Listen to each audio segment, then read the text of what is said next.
Last year for the monarchy, AC got the victory. For him, I didn't make it easy, but that's alright with me. I still ended up in the top 3. Let me say, it was bittersweet. I was second from birth. I is my mother, second child. Grew up in 2nd Avenue, Station Hill. Get me till cut for a while. I will list some of the things I see that I second in society. There are some similarities I will address in this commentary. So many youth are at risk in this land, but the government has a second chance program. I second that. I second that. So all the youth who they wrong, let their family down, have a chance to turn things around. I second that. I second that. People say a gun crime don't stop, let the gala swing and next get pop. I second that. I second that. We all know how difficult life is. We should be given second chances to learn and to grow. A second chance to retract, get it right and make an impact. Oh, a second chance.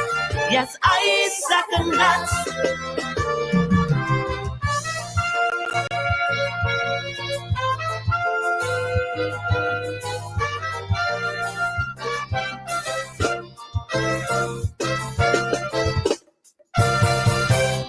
It affects all of we, the rich, the middle class, and the needy. I'm talking about politics in this country. The decisions made for we, are they really for we? Or is it party before country? Now to the government, you know this is your second term. We ask the opposition, from your mistakes have you learned? From sports to the economy, have things been better for all of we? The cost of living got be in a squeeze. A second of action give you a ease. A second look at your whole program, cause the price of a house is a burden on the poor man. I second that, think it over again. I second that. Your disability grant, a good seed you plant, a move that's significant. I second that. I second that. Jump up the fence and say don't get the land we do pay, wanna shut up and get away. I second that. I second that. We all know how difficult life is. We should be given second chances to learn and to grow. A second chance to retract, get it right and make an impact. Oh, a second chance. Yes, I second that.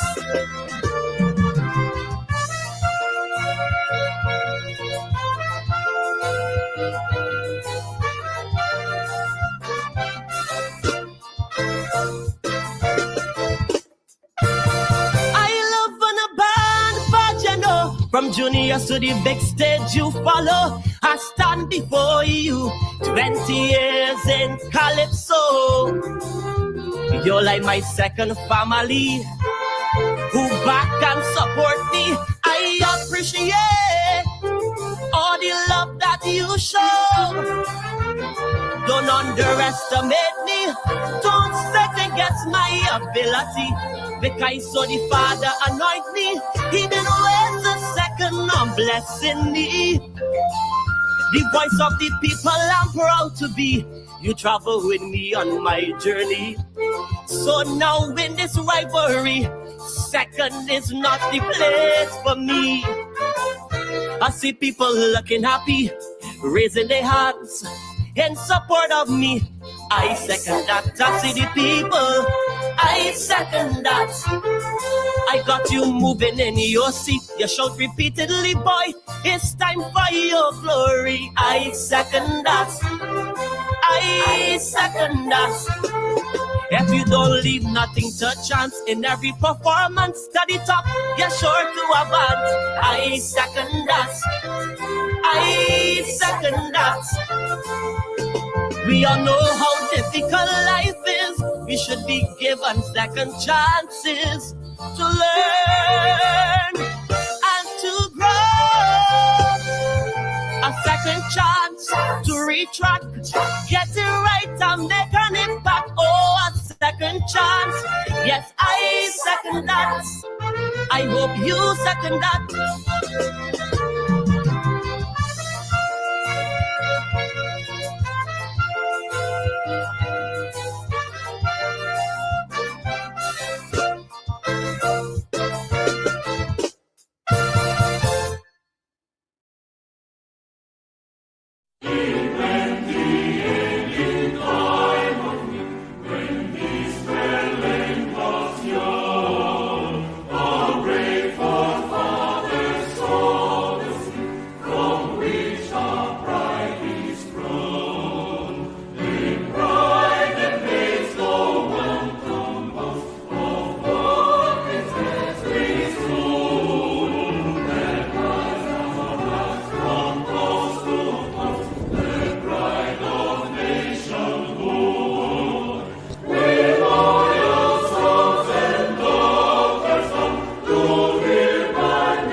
Good evening. Happy Karolova. Happy Karolova. Oh, it's wonderful to be with you tonight. I had to come tonight to show you, the change in my hairstyle. Do you see the change in my hairstyle tonight? Good evening. Happy Karolova. Good evening. Let me say a big, you see the change in my, you seeing the change here? Are you seeing the change here? You seeing the change in the hairstyle? Yes. That's the change in the hairstyle. Who sees the change in the hairstyle? Oh my goodness, tonight I came on just to show you, really my hairstyle, but also to talk to you about the botanical gardens and the changes that are up there at the botanical gardens. But before I go on, I just want to take the time to say good night to everybody. I mean, when you think about it, we are 2 days away from picking a crop. It's on Friday, and we're getting the botanical gardens ready. And I had to come on to really show you the change in my hairstyle. That announcer. But we're going to get back to him. We're going to get back to him. I love this hairstyle. I have worn my big hair for years. And that Calypsonian, the announcer.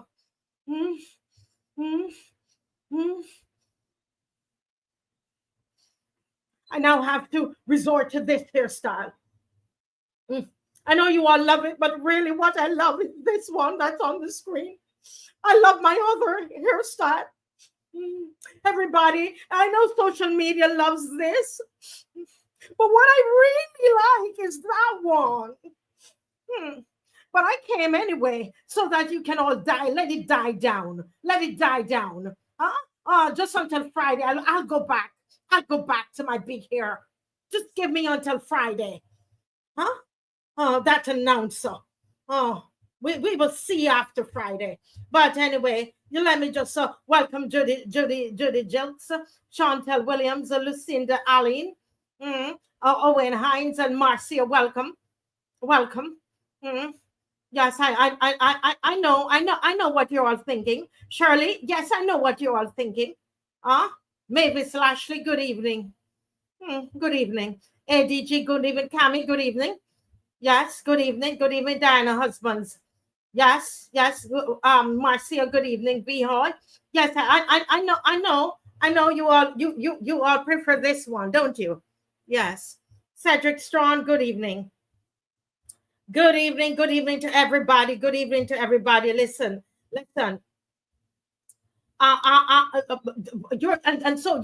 You are calling correct. You're really calling. You're really calling me Medea. You're really calling me Medea. Is that what you're calling me? Happy Karolova. This is happy Karolova. Happy Karolova.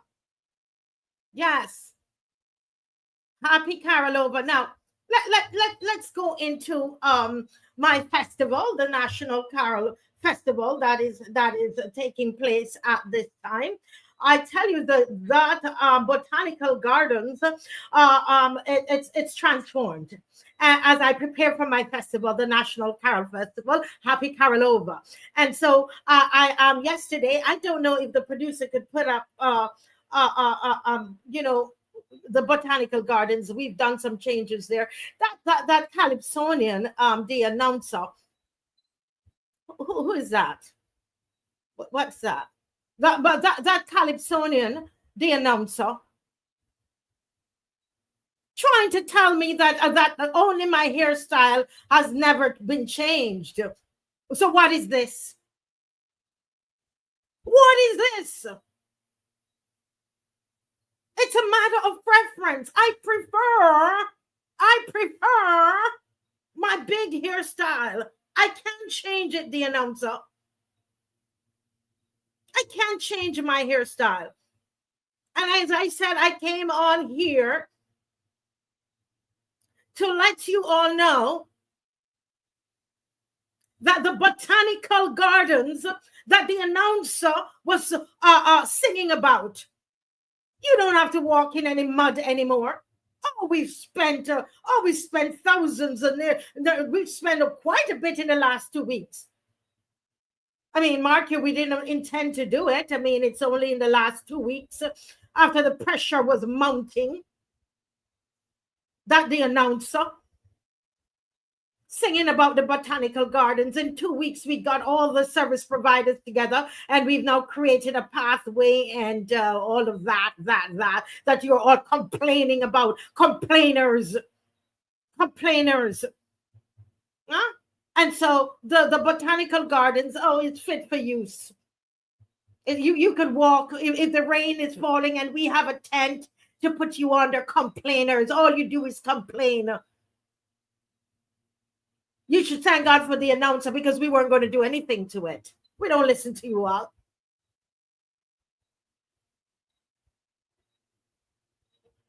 We've done 2 things since the announcer song. We fixed the Botanical Gardens, and I've changed my wig. You got 2 things done. We fixed the Botanical Gardens, And I've changed my wigs. I've changed my wig. Yeah. Play a little bit of that now. So that's me there at the Botanical Gardens. This is a site visit, and all of the Calypsonians came. So I'm going to see what they're going to sing about now. What are you going to sing about? Happy Carol over. Play a little, please. Including the media, the space that we are building out for the finals, the Courtesy Pick of the Crop finals on Friday night. The elephant in the room. Botanical Gardens, when the rain falls and the farmer spaces, it was muddy, made it very difficult for patrons and performers to trek into the space. And so the foundation received permission to advance work on what will eventually be the Richard Style Amphitheater officially. So what you're standing on is a hardscape, 41,000 square feet. And crews have been working in this space assiduously for the past 10 days. It's amazing that they've been able to get all this work done. So when you look around you, this is actually 41,000 square feet of pavers and space, paved space. And what this allows us to do is to put our entire footprint for the finals on the space. So all of the dressing rooms, all of the performance spaces, all of the chairs, the majority of the tents, the majority of the bathrooms. Dave, pause this, please, Dave. So pause this, please. Producer, please, please. Now let me address this. Viewer. I was not embarrassed into anything. I wasn't. Yes, I was pressured. The announcer and you know, I even hear the Patrick King had my name all over social media. But let me just set the record straight. Though I only started 2 weeks ago after the song became, everybody knew about this song and became popular. I only started 2 weeks ago. But don't you dare say I was embarrassed into anything.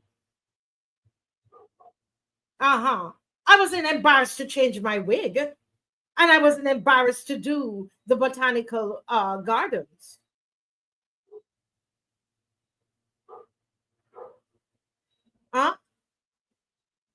Yeah.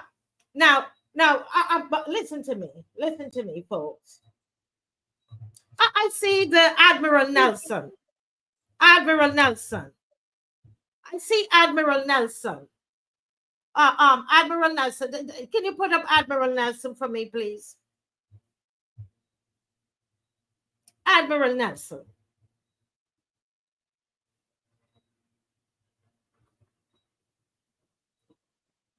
Admiral Nelson. I don't understand. What is he trying? What is he trying? What are you doing? Play a little bit of Admiral Nelson there, please.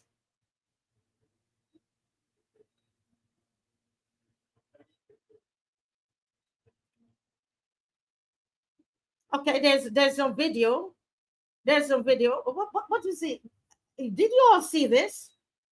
Did you all see Admiral Nelson? Anybody seen Admiral Nelson?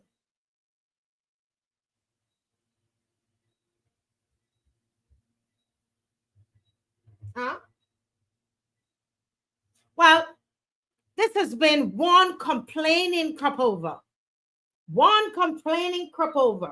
Ambassador Gabby, a stern on the National Carol Festival as well. Complaining about the judges. What do you all think about the judges? Go ahead and play, please. I think it's probably the best 18 I think so too. that you could have gotten out of the Calypso tents. And my fear of the early judging was that the judges normally start and judge low. This is not the case. They've done really well. This is the second year, by the way, that they've done very, very well. And I heard somebody, I think it was Adrian Clark, I hear saying that people said last year was not competitive. Yeah, last year was extremely competitive. Yes, it was. And this year is going to be even more competitive. And you should second that. I second because it. you never know what's going to happen.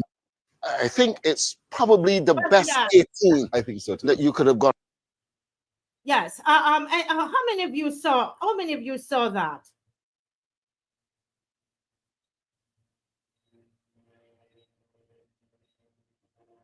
Yeah, well, it seems as though Admiral Nelson is supporting the announcer. I don't understand why.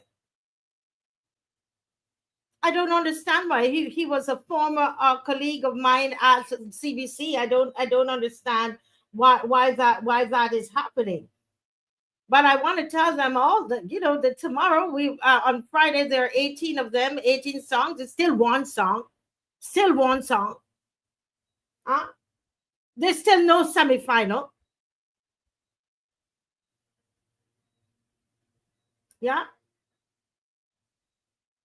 So tonight, I just want to, as I sign off here, I just want to wish you a happy Carol over, and to say to you, how many of you heard the King, Mr. Adrian, what's his last name again? He has a new song out. You know, the song is ready, but yeah.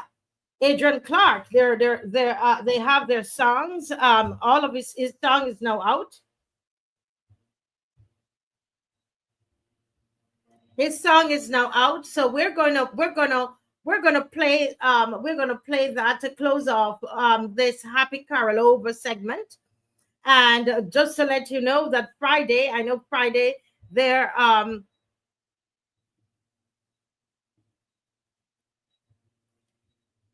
yes, go right ahead and play. Go right ahead and play Adrian Clark's as we close out this segment. All right, so bye-bye, everybody. Happy Carol Over. This is the National Carol Festival, and I hope you like the wig. This is the new wig. I hope you like it. All right.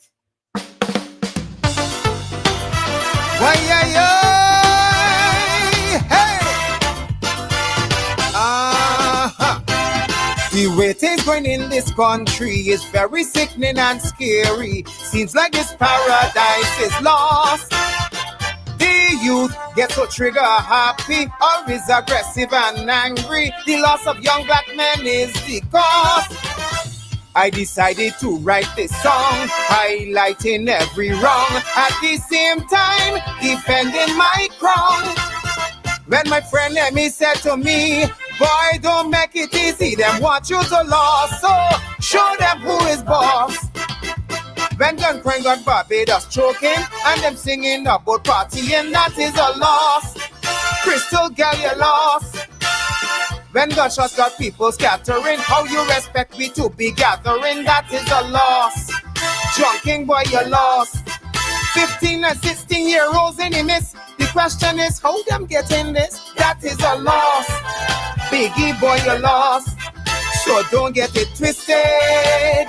As a society, it should be resisted. As for me, taking back crown and country, don't get it twisted. Things about here real dread. And tonight, it didn't look too good on the web. But all I keep hearing is war. What in the war? We lost. What in the war? We lost. What in the war? In the war? In the war? In the war? In the war?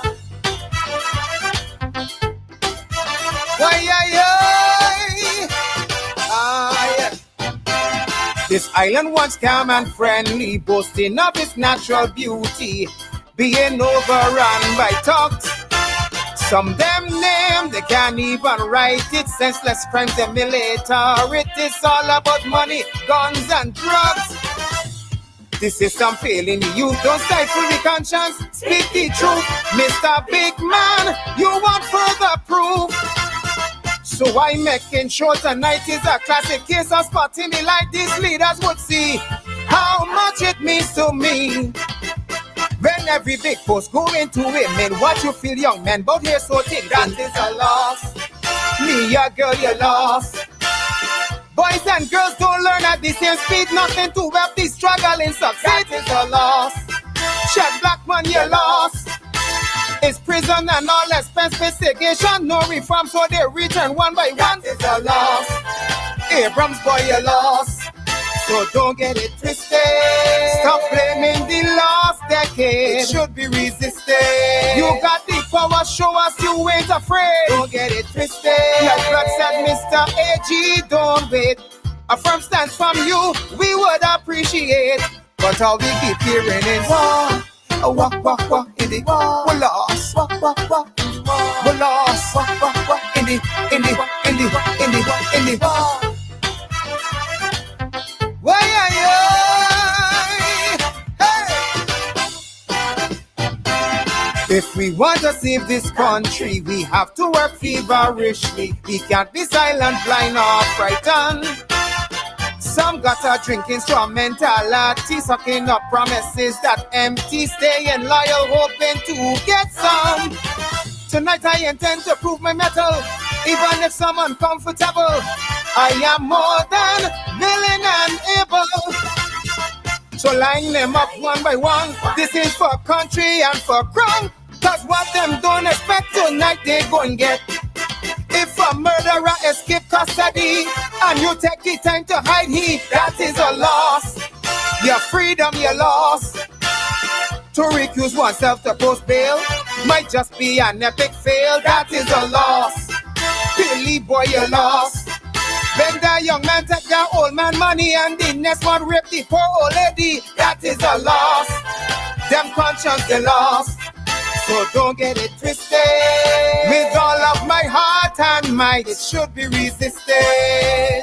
I ain't going down without a fight. Don't get it twisted. I love my country and the golden crown would be nice. Since it was so nice, I come in to do it twice. But all I keep hearing is war, in the war. We're lost, we're lost, in the war, in the war, in the war, in the war, in the war.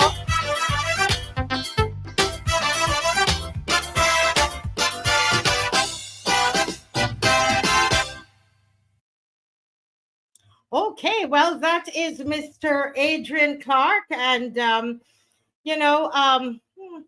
we'll see what happens there. We'll see what happens there. Number one is going to be in order of appearance, will be Quan, and then Crystal is number two. Number three is going to be Blood. On this is on Friday night at the Carol Festival. Happy Carolova, National Carol Festival, the Pick of the Crop. And it's going to be number 4, Renan, and then 5, Sir Ruel. Number 6, the announcer. Dynamo, number 7, 8, Terry, 9, iWeb, 10, Colin, 11, Doyen, 12, Donella, 13, Corrine, number 14, Jamal, 15, AC, number 16, Billboard, 17, Classic, 18, 18,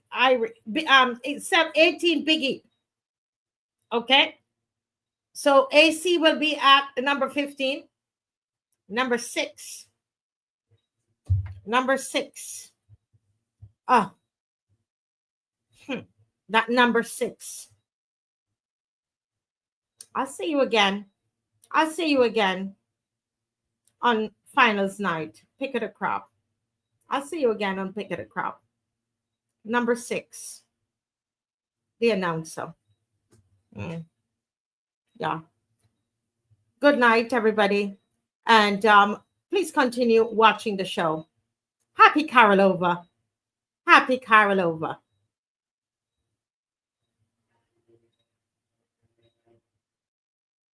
As members of that church, with this debt unsatisfied, we don't use pennies anymore, but I'm going to use the term, will every penny drop into the collection plate be counted in part as a debt to the government?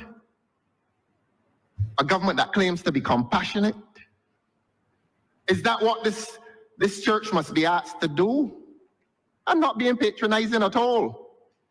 I am exposing this government's relationship with the church in this country and the churches in this country. And I'm going to say it again, above the whispers. Why could not the church in St. John have been given these lands of such little financial value?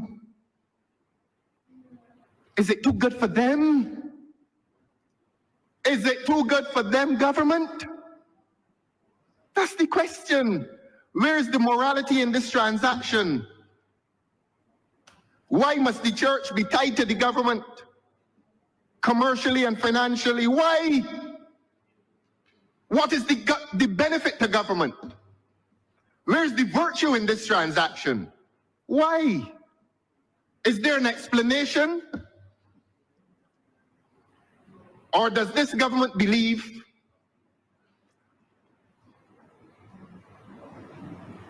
that certain elements in this country, and I say elements, are entitled to protective treatment, to generosity, and to use a Bajan term, to freeness, and that the church must remain bound to this government in a commercial transaction which does injury to the concept of tithing?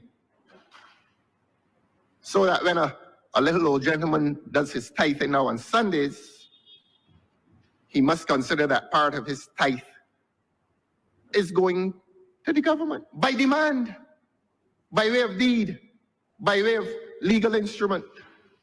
Or if he tithes, he may have to put in a little extra for the government. What really is going on here? What is so compelling about this transaction that you force a church to pay a government money? A government which is so wasteful otherwise with money. This government wastes a lot of money. Why must these good and humble folk of St. John be asked to enter into this commercial and financial relationship with the government, and let not one of them get up and say that it is a small amount? It is not the amount that matters. What matters is that the arrangement exists at all. Why could not have some conveyance been drawn and handed to the church? Why not? Why not? But somewhere subconsciously within the mind of this government is this inclination to treat certain people one way and treat another set another way, so that when I come in here and speak of the Medes and the Persians, I know what I'm speaking about. Your Honor, the evidence is there, and they can get angry if they want, but the evidence is there. Get angry with the evidence. Get angry with yourselves. But the evidence is there, and I am going to highlight it for the sake of the people in this country. And I ask the people of this country to walk away from what this government has done this afternoon and to consider two parties of relevance. And I'm going to call the name now of Frexham Bank and the Wesleyan Holiness Church, formerly the Pilgrim Holiness Church, and to consider this government's treatment of those two entities, and to tell the people of Barbados whether the government's treatment of those two entities is equal under the rule of law. One of the main precepts within the rule of law is that all persons are equal before the law, and therefore are entitled to equal treatment before the law. Where is the equal treatment today? Or will we agree to be embarrassed? Will we agree to be in a parliament that will be embarrassed? And permit repetition now, sir. What is so compelling about this transaction that requires it to be characterized by the exchange of monies? And whatever is the amount, sir, it is too much. It is too much. It is too much of a burden to put on this church, whether by way of conveyance or lease. I say it ought to have been a deed of gift, or as we lawyers sometimes opt to do, a voluntary conveyance. Voluntary conveyance. But the Acquistion Bank got a deed of gift. The Acquistion Bank got a deed of gift. Where is this government today in relation to a small parcel of land in rural Barbados for a church that has done no sin to the people of this country? All they have done, Honorable Member for St. Thomas, you're a Christian. All they have done through you, sir, is good for the people of this country, for the people of that rural part of this country. Today, this parliament comes here and drags them into a commercial, financial relationship. And how long shall it last? Some of those who tithe in that church next Sunday may die, and the commercial nature of this transaction will survive them. And there are children unborn who will become members of that church, and they will have to contribute to the collection plate.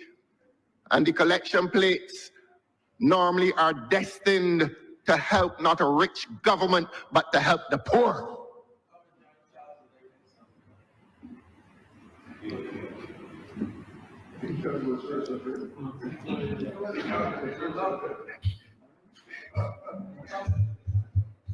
The voices that you hear, sir, we have touched their conscience.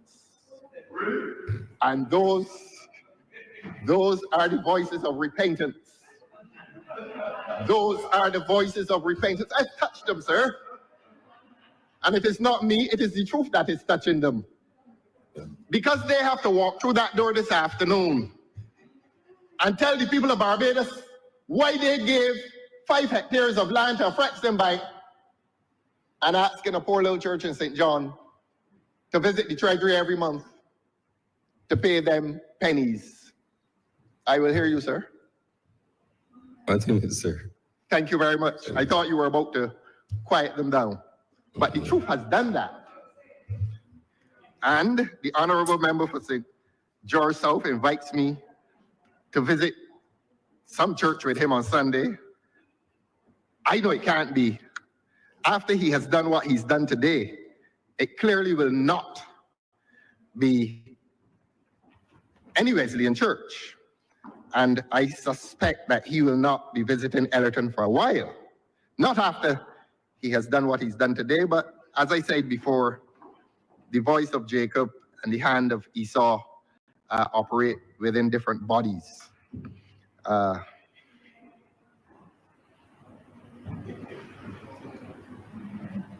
And so, Your Honor, I must oppose this. And I don't, no, I oppose any relationship between a church and a government in which the church is being asked to pay money to a government of whatever amount. While the African Bank has not been asked to pay a cent. I know they're troubled. Their spirits are troubled. I know it. I can feel it. You hear the Honorable Member for St. Thomas, she wants me to stop talking because I am piercing away at her conscience. She is one of the few Christians in here, and she is mightily troubled at this point in time. She is mightily troubled, and her conscience is speaking through me. Because she keeps interrupting me. She's asking me to stop this pain that you are imposing on me, Honorable Member for Christchurch South. What I'm saying pains her. Yes, repetition, I want to pain you. I am doing this so that you will be in pain because I know, Honorable Member for St. Thomas, through you, sir, that you cannot be in agreement with this. I know you are a Christian, and I know that you believe that the church should not have been subjected to this. What is this government's explanation today for subjecting the church to this? Can you hear her, sir? Yeah. Let her speak.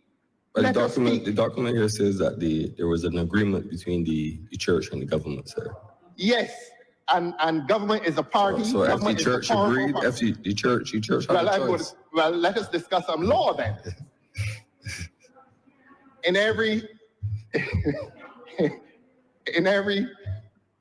relationship, contractual relationship, you're speaking about agreement.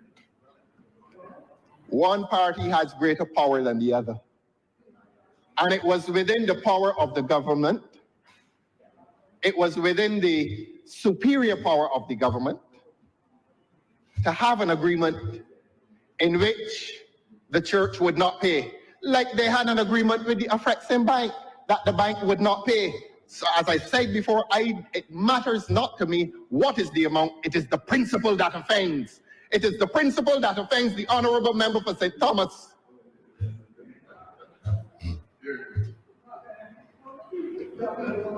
It is the principle that offends the honorable member for St. Thomas. Look at her, sir.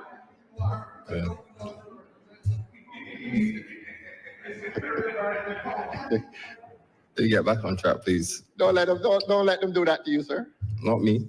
Don't let them do that to you. Not me. Let not your hearts be troubled, nor be ye afraid. Yours is trouble. Because, as I was saying, sir, they have to leave here today. You think that these honorable members drive through Gemmett's Lane?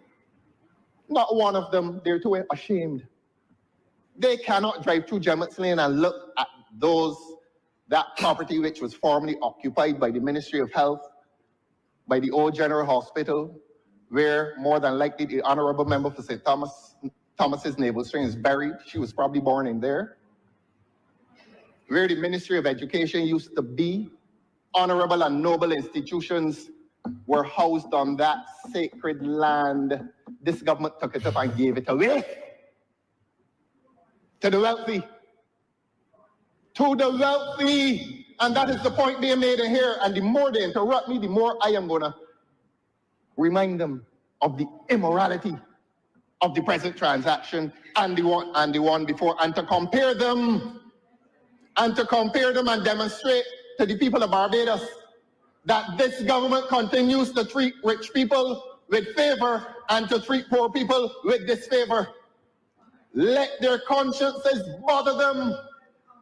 Let them continue to avoid any drive through Gemmett's Lane. They are too ashamed to do it.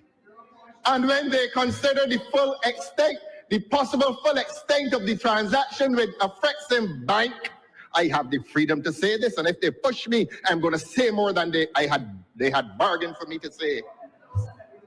They are going to push me. They are going to push me, sir, to say more. Stay focused, sir. Calm them down. Look, in fact, don't calm them. Don't calm them. Don't calm them.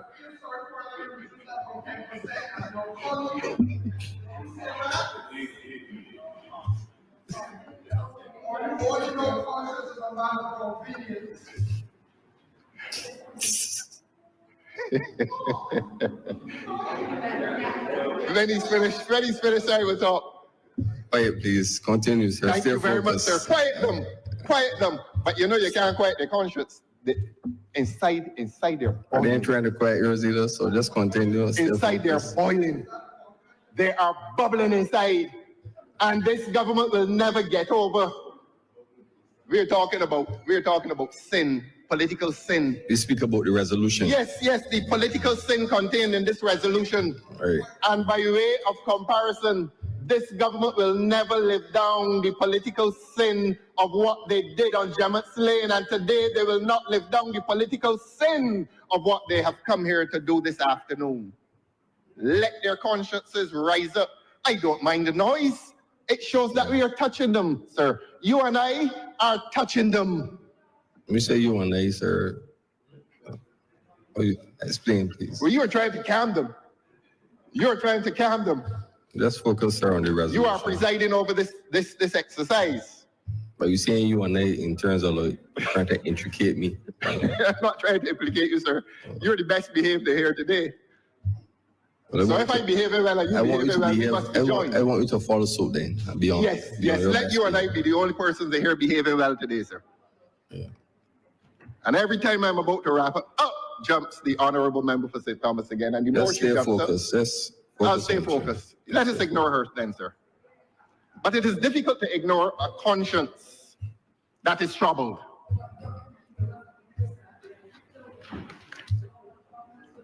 And you know, I used to enjoy it when the honorable member for St. Thomas sat there. Of course, I enjoy it far more now that you are there, sir. But I used to enjoy her presidency of this chamber. So in wrapping up, permit me, sir, to go to the addendum so that the people know what is going on here.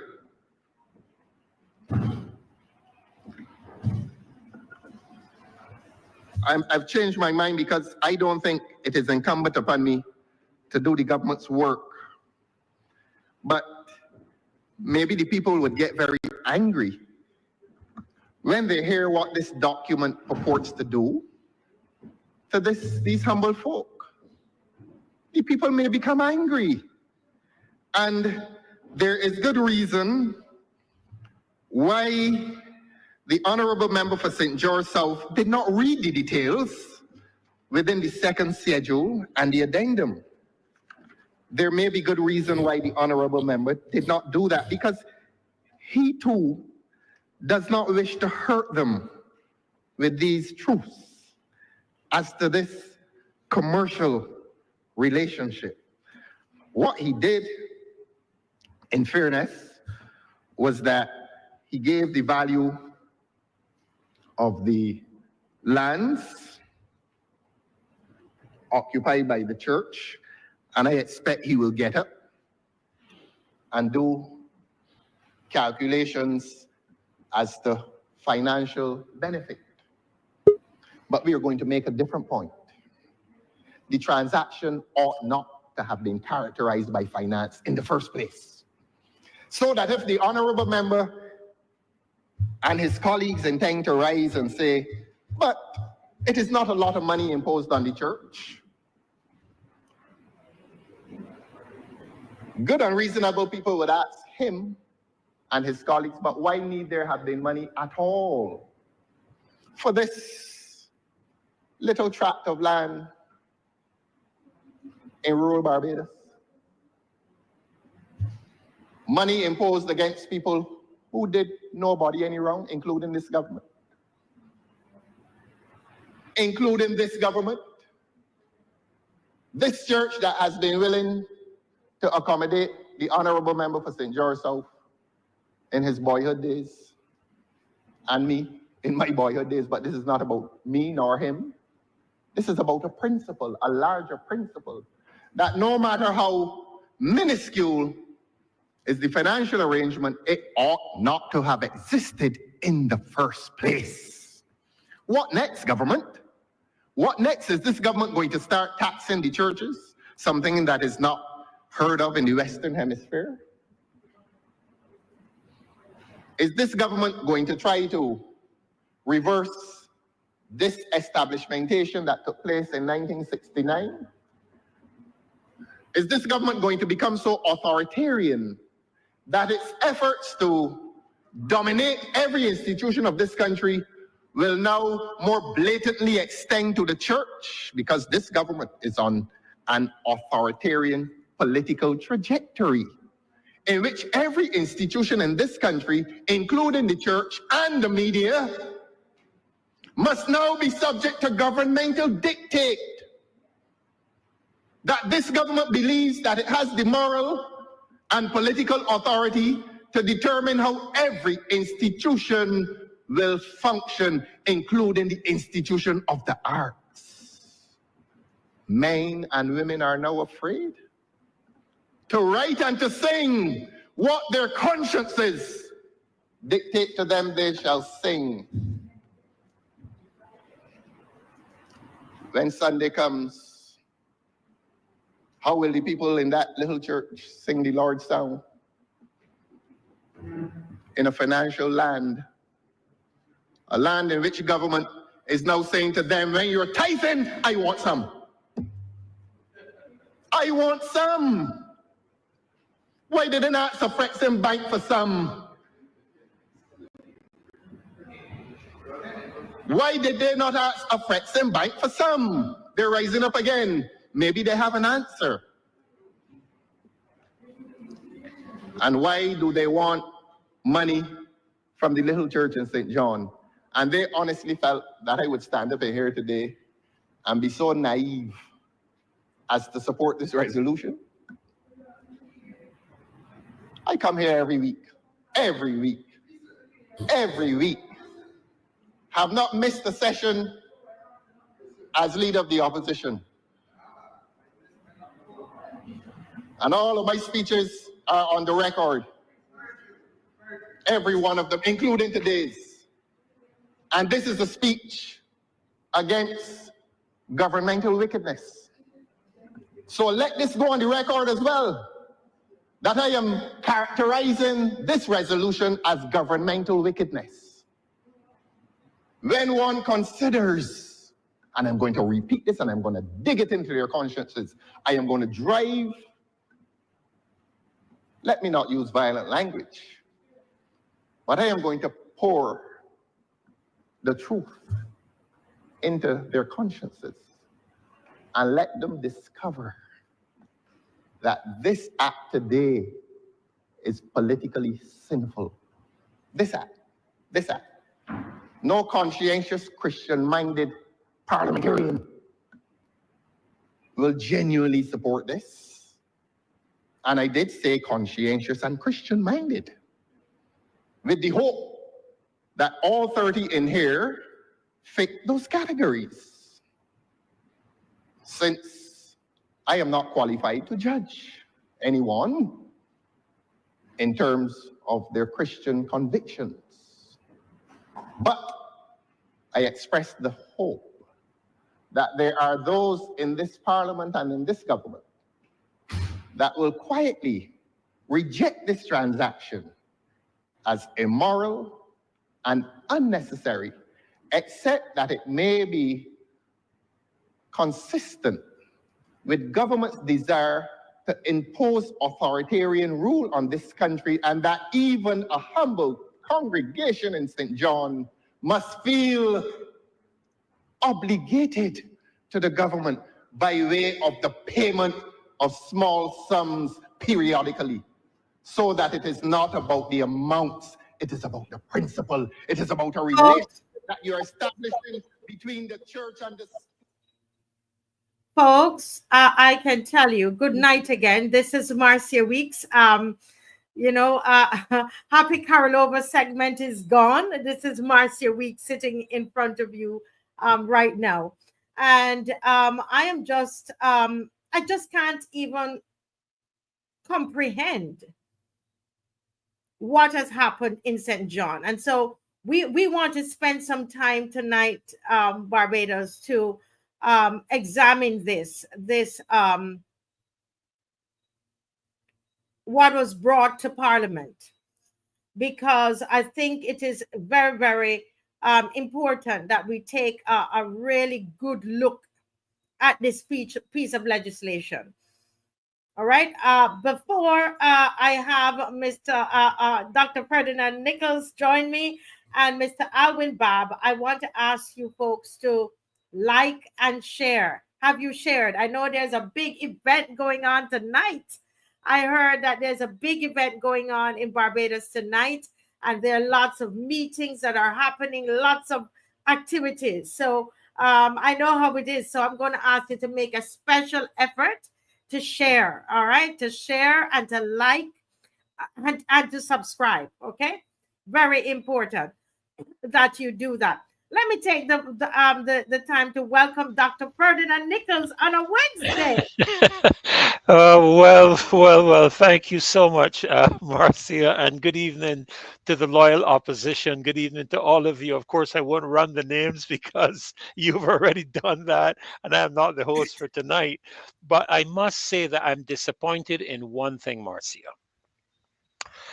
I actually... But before you even start, you hold it there, because I'm seeing Mr. Alwyn Babb is in the green room. Let me welcome him. You're bringing Welcome, in Mr. Robinson. Alvin. Alvin, good to see you, my friend. Good night. Good night. Good night to everyone. Good night. Good To all night. Good people night. of the opposition. I All tell the you. members of the opposition. Yeah, but Alvin, I was just about to tell Marcia my Yes. disappointment, and I think she might have misunderstood me. But when I started to watch the show and saw how she was attired, I went and I got my wig. And I put on my wig and everything to match her. And then all of a sudden, I see Marcia come back. Clean Just up. have sun to clean up and everything. I had my wig, my hair was coming down all over my face, all down my ears. I mean, I was beginning to feel so good. You know, I mean, and then all of a sudden, Marcia took away my thunder. I mean, I had my wife make me up for the moment. And all of a sudden, I see her come back in looking so sophisticated and refined. Yes. And I had to go and take off my wig. I was so upset. I said I was looking forward. I was looking Karolova. Happy Karolova. Oh my goodness. Good evening. Good evening. A joy to be here. It's Yes. it's good to have a little fun sometimes. But, Oh, dear but me. what is happening there in St. John, there, Mr. Bob and Dr. Ferdinand? It's really makes you wonder, you know, what kind of government we have here in Barbados. Now, we would remember what happened a couple months ago with the Afrexim Bank, Yes. where the 5 hectares, okay, 5 hectares. We know how you know how big that piece of land is. That land was taken up, gentlemen and viewers who remember. Let's go back to that. Was taken up and was given to people that we don't know, we never met. And it was done in such a way that it occurred 2 years. The government see the deal. We brought it on the show, Mr. Bob and Dr. Ferdinand, and show you the document. We showed you the document that was signed 2 years before it went to Parliament. The deal was already done. They gave away prime property that belonged to the people of Barbados, was bought by the people of Barbados, and the government took it up and gave it to their friends, the Afrexim Bank. I just want everybody to remember that. I want us all to remember that. Hold that in your heart and in your head. Well, fast forward, guys, and let me just read a little bit of what has happened, because a lot of people don't know. Because a lot of times when Mr. Thorne, the leader of the opposition, is in Parliament, some of you are at work and you are not necessarily watching. But this is the bill. This is Gemmett's Lane that was gifted to investors, gifted to the Afrexim Bank, right? Victory Wesleyan to buy state land at reduced cost. So here it is now. The government has land. This land that belonged to the people of Barbados.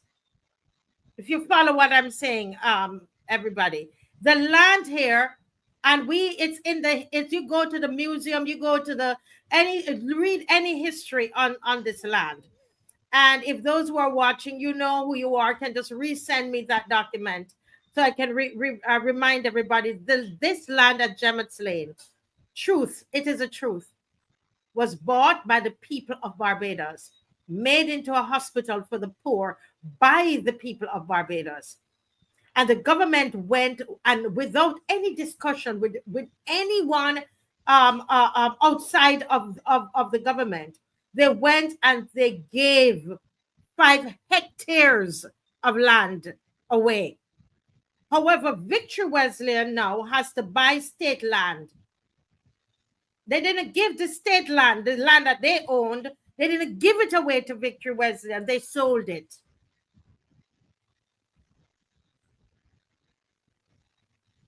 But Thorne questions why the church has to pay while the Afri-Exim Bank didn't.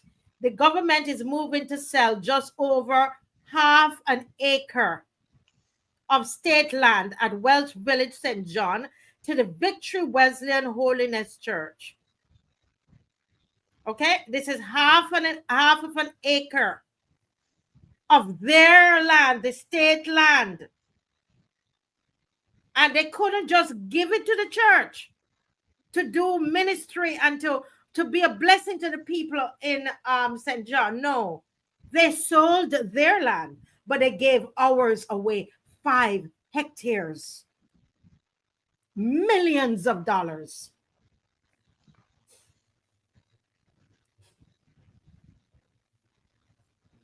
Yeah. So let me just read Housing, Lands and Maintenance. Minister Dwight Sutherland tabled a resolution in Parliament on Tuesday seeking approval for the sale along with the lease of an additional 319.9 square meters of adjoining land, including a 6.8 square meter section of road, to allow the church to continue operating during construction. However, the move was met with immediate opposition from Rob Thorne, the opposition leader, who questioned the fairness of the government, contrasting it with the government's recent decision to grant prime land to a foreign bank for free. This Barbados government gave away the land situated at Gemma's Lane to a bank, which is not a development bank, to a corporate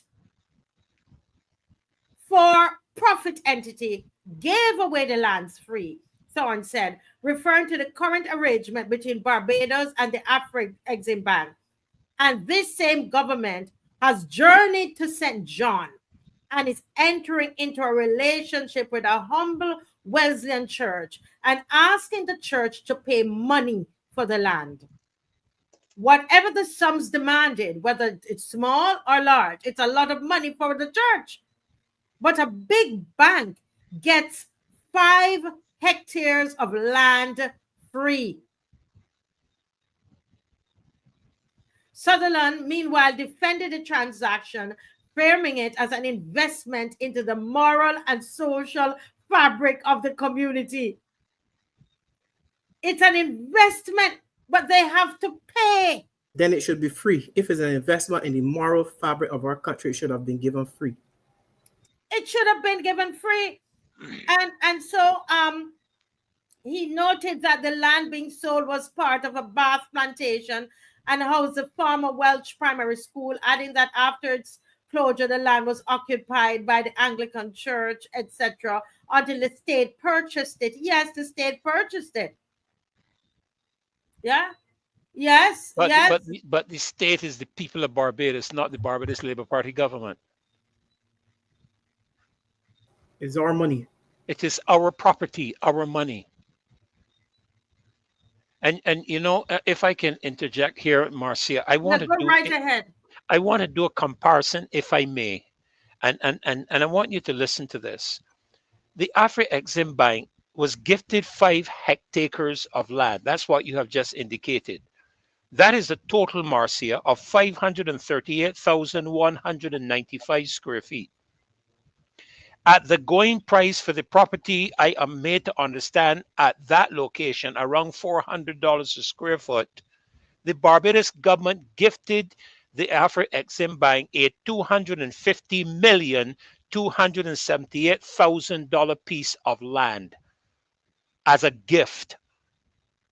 But now they want to turn around and charge a church which is dealing with, let me make sure I get it correct, approximately a half acre is approximately 22,000 square feet of land, which would put the value of that property at approximately $7 per square foot, somewhere in that area, $175,000. They can gift $215 million to a foreign entity that we do not have any relationship with. and a church in St. John that is serving the community, helping to transform lives, save marriages, create moral stability, giving out different things to the people in the community, they could not gift a half acre of land for $175,000. Mr. Thorne is correct. It's the moral comparison. And for all the minister has to say, all of that is a lot of hogwash.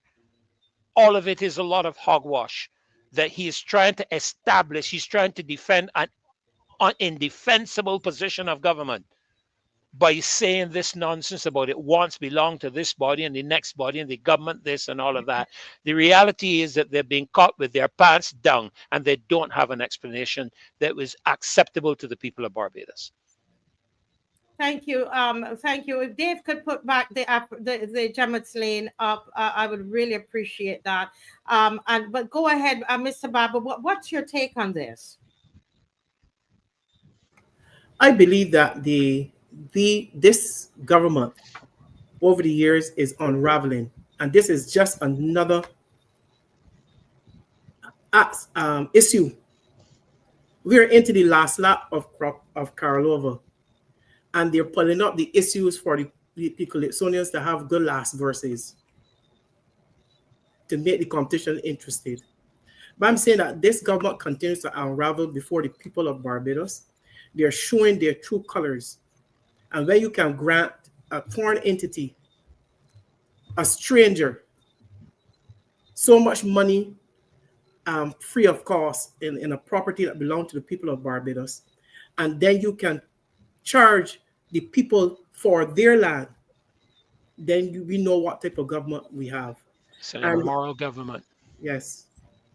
So I am saying that they are unraveling before our eyes, and this is not the tip of the iceberg. There's more to come, or the bottom of the iceberg, or you don't know what is underneath. So there's more to come. This is just a tip of what they're seeing just above the water. Yeah, yeah. And you know, as Naira Griffith is saying, Naira says this shows you where their interest is. Somebody says here, this is a demon government.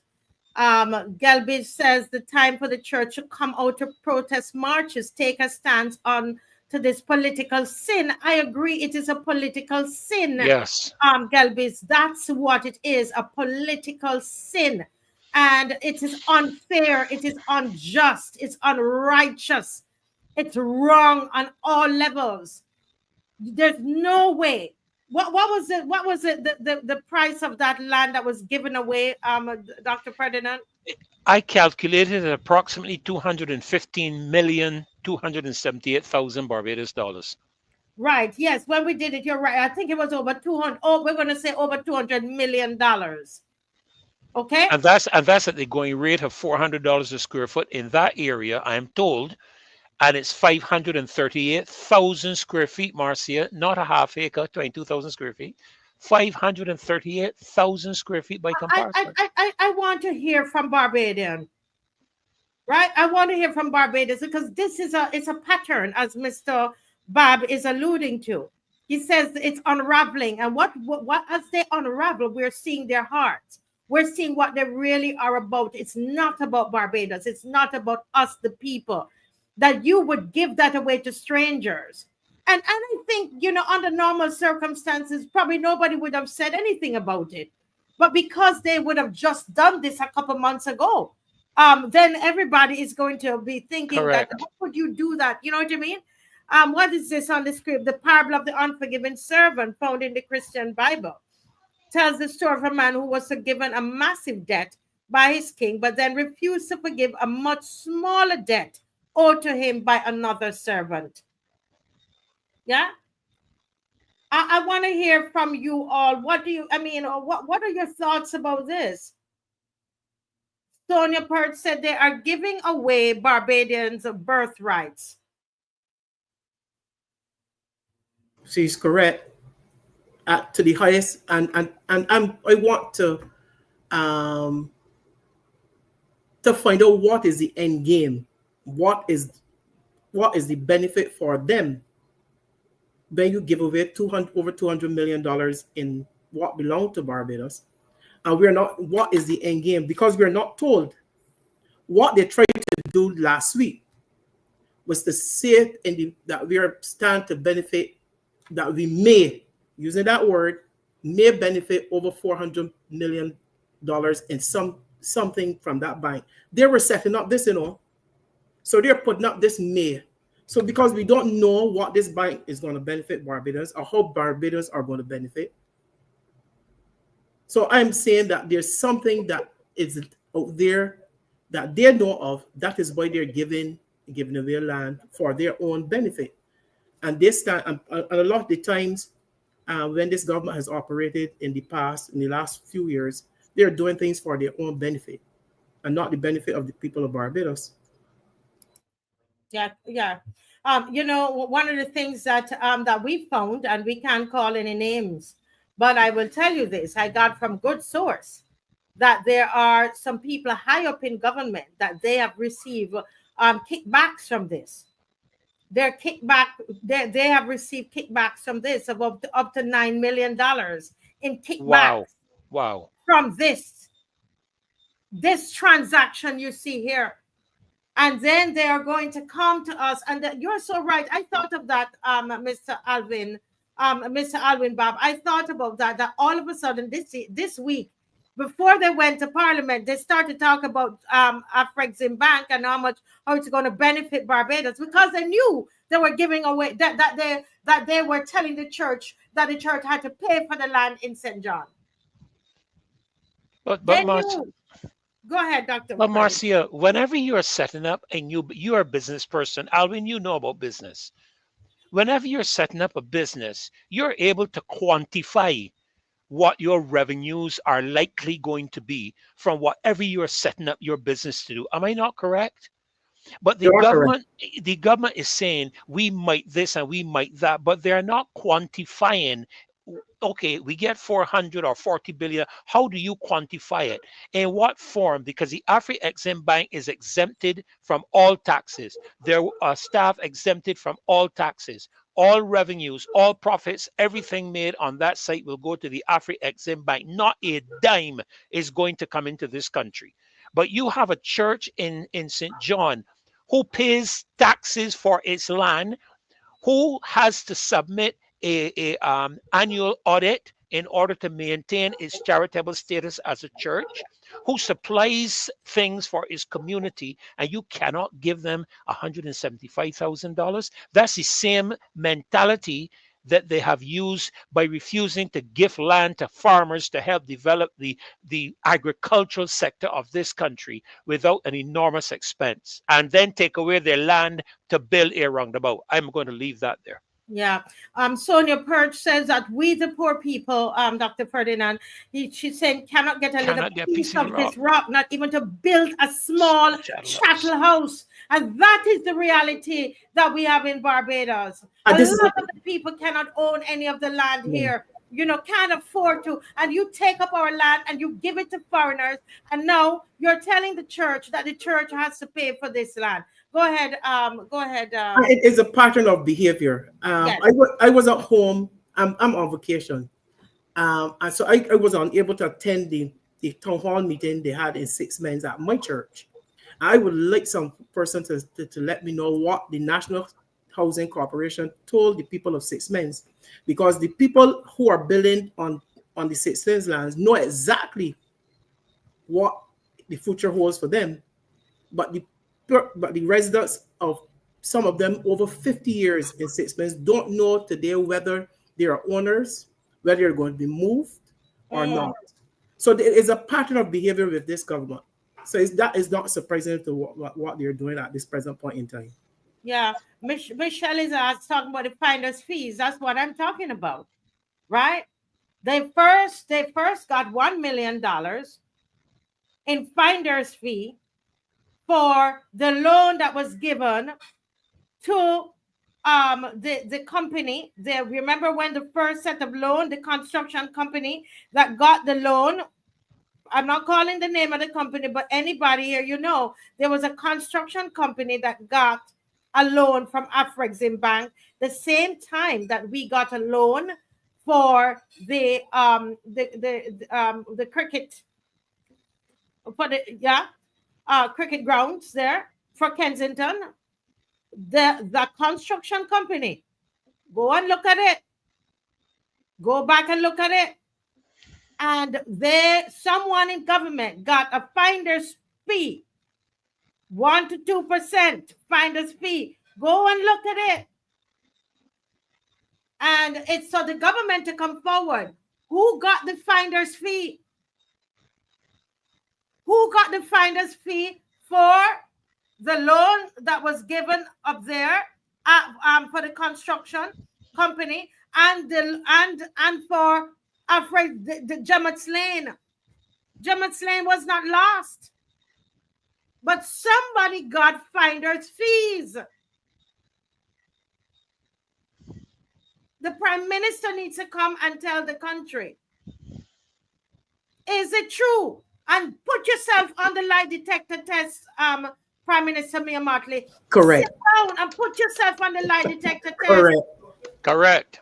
Correct. The same lie detector test. Yes. Did any of you take money for Gemmett's Lane? Was there that exchange, financial exchange? We have some information. But we want you come out and tell the people, sit down and go and do the lie detector test. You have the lie detector test. Yeah, set the example. Yourself. Set the example. You see? Correct. Yeah, I was just about to say 20. Yeah, $11 million. I said nine was for this and 2 for the 11 million paid in bribe. $11 million. Thank you, Tony, for reminding me. 9. I keep saying 9, but 9 is for Gemmett's Lane alone. And nobody wants to. And sorry, the Public Accounts Committee doesn't want to meet. Because you would have to give an account in the Public Accounts Committee for every aspect. Yes. Yes. And the Auditor General, why has the Auditor General resigned? When you begin to interfere with the operations of the Auditor General, who's supposed to be an objective, independent assessor of the expenditure and revenues of government, why are you putting him in a position that he has to resign? Something is wrong. Something is wrong. Something is being hidden. And Mr. Thorne is absolutely on point, Marcia and Alwyn, today to speak to the moral position of the government. And that is the problem. I made a note while he was speaking because I was listening to his speech. And I said, truth always gets under the skin of a person when it's being spoken. That's why they were interrupting him so much and getting so upset, because he was speaking the truth. Yes, they try to shut you up, you know? They try to keep you quiet when the truth is coming out. They talk all their sides. I know they're good at that. They try to shut you up with this, create a disturbance and a distraction so that people are distracted. Mimat is telling me that he didn't resign, he retired. I wonder if it's early retirement or normal retirement. Yeah, he retired. He retired. But he was going fine. I wonder if the Public Accounts Committee is going to retire too. Now, you know, on this, I don't know if any of you have, if you have anything else to say on this particular topic, because I want to talk also about the Pierhead project. Yes, yes. Because gentle people, I mean, we saw all the fanfare, and if you notice, when it was happening, it was happening in the middle of crop over. Okay. Yes. It was happening in the minute they started talking about the Pierhead project, because they know we get intoxicated either by the liquor or the music at this time. And whenever they want major changes, people, whenever there's going to be major changes, they bring it at crop over time. Every time it happens at crop over time, all the time. Now, here it is. The Prime Minister in a press conference was saying, well, to the press, it wasn't a formal press conference, but she was saying to the press that Barbadians need to take a picture of Bridgetown as it is right now, because in a couple of years, just short couple of years, you are not going to recognize this place. I remember reading an article which they have now scrubbed from the internet, but if anybody saved it and you can bring it, you can let me see it. And in the article, it says, Mr. Bob and Dr. Ferdinand, that one of the investors said that Bridgetown will be Dubai on steroids. They later, when people started to quarrel about it online, they later came back and took that statement back. The historians have complained. Some of them have died complaining. They're gone. We had 3 historians who made a big fuss about what was happening in Bridgetown, and they threw them up and they died in months. Who remember that? I remember. Watson is gone. So is Trevor Marshall. They were adamantly against this this development in town, in Bridgetown. If you go, if Mr. Watson's Facebook page is still up, you will see all of his posts. He was against it. All of them died in a matter of months, one behind the other. There's another one, and I can't remember his name right now. If somebody could tell me his name, another one who was taught at the University of the West Indies, died. All of them, 3 of them gone. And here it is in the middle of Karpova. They are announcing this. This is it here. They've put up through the Barbados Government Information Service. Okay, but I did a little research on this, and I want to bring something to your attention here. The question is, who really benefits from the Pierhead project? And you said something, Mr. Bob, that there's a pattern here. And I want to show you the pattern. Right? I want to show you the pattern, right? So look at this. Look at this picture. Let me bring up this picture here, guys. I'm going to... let me see if I can get it from here. I didn't send it to Dave, so I have to do this myself. And I want to show you this picture here. And I think it's important.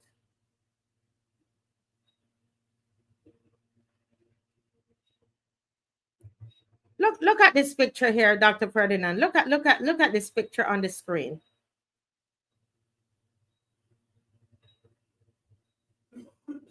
This is a pattern that is going on. This is what the opposition leader is. There's a pattern where this government is taking from the poor and giving to the rich. There's a taking from the poor and giving to the rich that is happening with this government here. Let me tell you who these people are. And it's not about white and black. So don't get caught up in that tonight. All right, now let's take our minds. I know these are all white people, and usually they are the investors, but it's anybody that comes with money. The PM said, I want money, right? That's all she wants is money. That's what the PM says. I want money. You remember that? Oh, yes. Of course, oh, yes. of course. The problem. Money. The crime wasn't the problem. It was just money. I'm not going to jail you. I just need some money. Yes. Okay. Now, let me tell you a little bit about who these people are. Okay.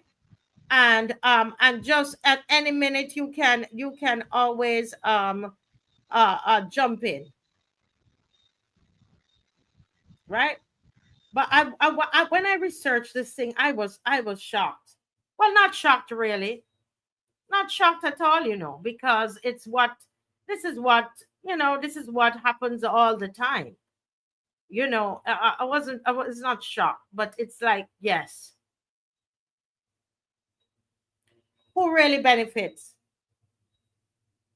Now, we know that there's a lot of the sites in Bridgetown. We know that they're historic sites, and they UNESCO has, you know, labeled a lot of the as heritage sites, etc. Right?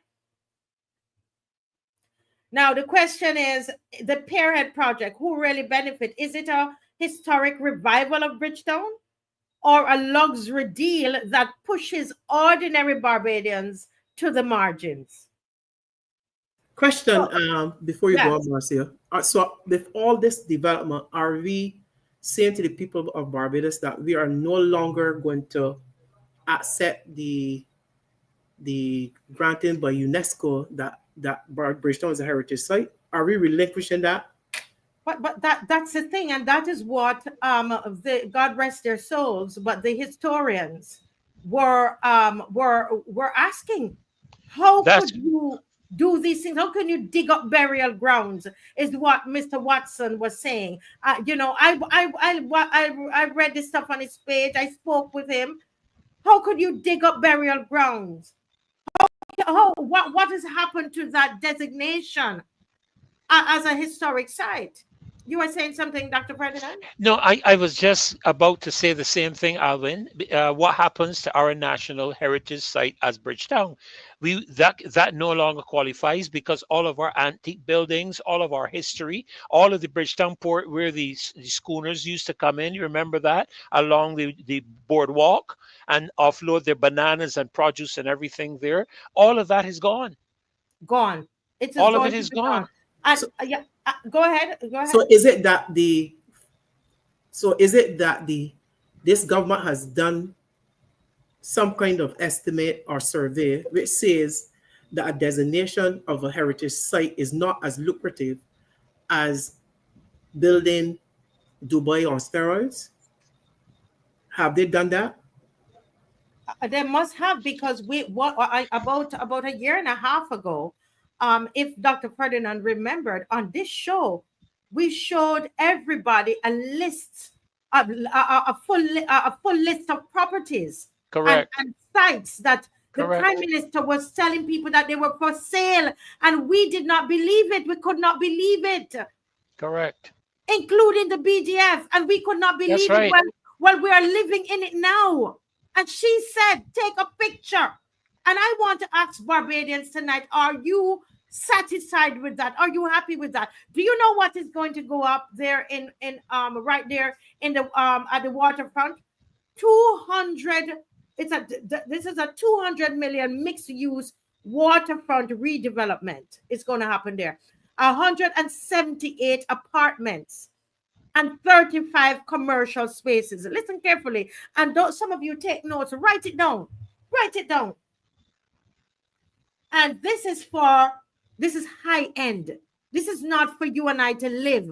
So ultimately, we are going to be put out of Bridgetown. That's why correct. She says, take correct. a picture.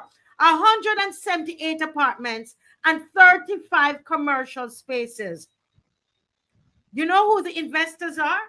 That's who you're seeing on the screen.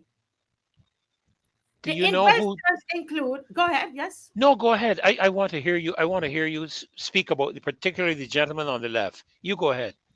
He is Mr. Neville Isdell, and he's a former Coca-Cola CEO. Yes. Right. Yes. Yes. And he is one. He's actually, they're saying one. He's a main investor. And you will. Sorry, Marcia. Yes, go ahead. Sorry, Marcia. Let me correct you. The article actually says he's the sole investor. It says, speaking on the active construction site in the presence of sole investor and founder Neville Isdell. Motley said the project, along with neighboring developments like the Hyatt Hotel, is key to Bridgetown's future. Now, if you ever, I hope we have time tonight, gentlemen, for me to tell you about who this man is. According, and everything I'm reading will be from, it's from what research from the internet. Okay. And he is, but you also have Mr. Altman is involved. Mm-hmm. Mr. as well. Altman would be involved, Marcia, from the aspect of marketing the product. He heads what's the his real estate company. Yes, but well, I guess they consider that as some kind of investment as well. But he's very much involved, and his partner, his business partner, who is there as well, right? So this is what I'm saying, guys, that we have to research this kind of thing, and understand, you know, what this is all about. Go ahead. Somebody Yeah, say. Marcia, before people get the wrong idea, because I know how they like to spin. I am not against development. You are not against development of our country, but development must take in consideration our history and its people. That is the point we have to be making tonight. That any development, the people of Barbados must be taken into consideration, and our history must be maintained. Yes. Yeah. And so it's an Altman Estate Group, and they said there are others in local and international capital pools. They said local and international capital pool, but we know it's mainly Neville Isdell, and from Coca-Cola, right? The government is describing it as essential for city vitality, and it's supposed to generate foreign exchange, boost tourism, and enliven Bridgetown's waterfront. Now, it's not that people aren't. I'm sure it's going to be beautiful, right? You're not against change, right? They said it's going to enhance public access to green plazas, walkways, cultural events, and the shoreline designed with heritage awareness and all of these, you know, different things. So what are some of the risks? Gentrification. Now, based on global patterns in waterfront redevelopments, such projects often raise property values, increase rents, and may shift neighborhood socioeconomic demographics. We already know that they're not, a lot of those people, you know, Mr. Bob, that are living in town they're going to move them. Oh, yes. I'm predicting that after the next strange fire that break out, that they're going to start to move them. Remember, you have some fires that places just burst into flames. You have leaking of gas and those type of things. Houses and lives were lost. They're going to move them from in that area because they are not part of what Bridgetown is, the image of Bridgetown that this government is projecting. It is not an area where you have the poor living, because that is not what you want to project in this upscale development. And I want them to understand that, have we discarded the advice of our economists after COVID? Are we going back down that same road with major investment in tourism after COVID, and what happens and how slow we took to bounce back? You know, Alwyn and Marcia, I have known Paul for a long time. We've had a great interaction, great relationship. The disappointment I have here is that he heads the National Trust for Antique Properties, Homes, Buildings. The synagogue, for example, the Jewish synagogue, very key. I think it's one of the oldest synagogues in our hemisphere. You know, and to see him as a part of this is tremendously disappointing to me, because he was one of the people that championed the whole aspect of this national trust and for the maintenance and you know, restoration of these old buildings. You think of all those buildings going down Hink Street with the limestone blocks that were constructed, those areas that were warehouses and so on. I mean, again, we're not against development, but to maintain a certain ambience. And when you look at the kind of properties they're speaking about, Marcia, this reminds me of Dart in Grand Cayman. Cayman Bay. And if you want to, you can do your research. Alvin, I don't know if you know of it in Grand Cayman. Cayman Bay is an exclusive area. Very few, if any, Caymanians own a property in there. Not that they don't work in there, but they're owned by all expats. Take a visit to what's the name of the place again, Alvin, in Sunset Crest, that mall that was constructed by Mr. Altman in Sunset Crest. Lime Take Grove. Lime Grove. Yeah. Take a look at the owners of the stores in Lime Correct. Grove. Correct. And that's the same thing that's going to happen here in Bridgetown. Exactly the same thing. Mr. Dr. Ferdinand, you have nailed it. That I want people to think about Lime Grove and how for the average person it is so intimidating to go into Lime Grove. This is what is going to happen. It's out of reach. Yeah, it's out of reach. Lime Grove is coming to Bridgetown. We are not going to go into Bridgetown, and that is why they moved the fire station from Bridgetown. Correct. They put it in the center because we, the little black poor people, will move to the center of the island. That's why the fire station was moved.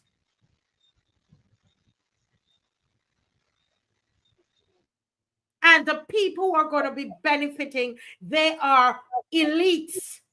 And it's the white investors. We are being colonized once again. Slavery.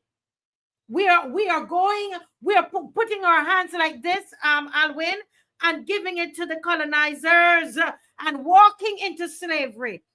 We are going to be moved into the center of this island. That is what is going to happen. Dr. Ferdinand, you are so correct. If Dave, is this a video you're playing?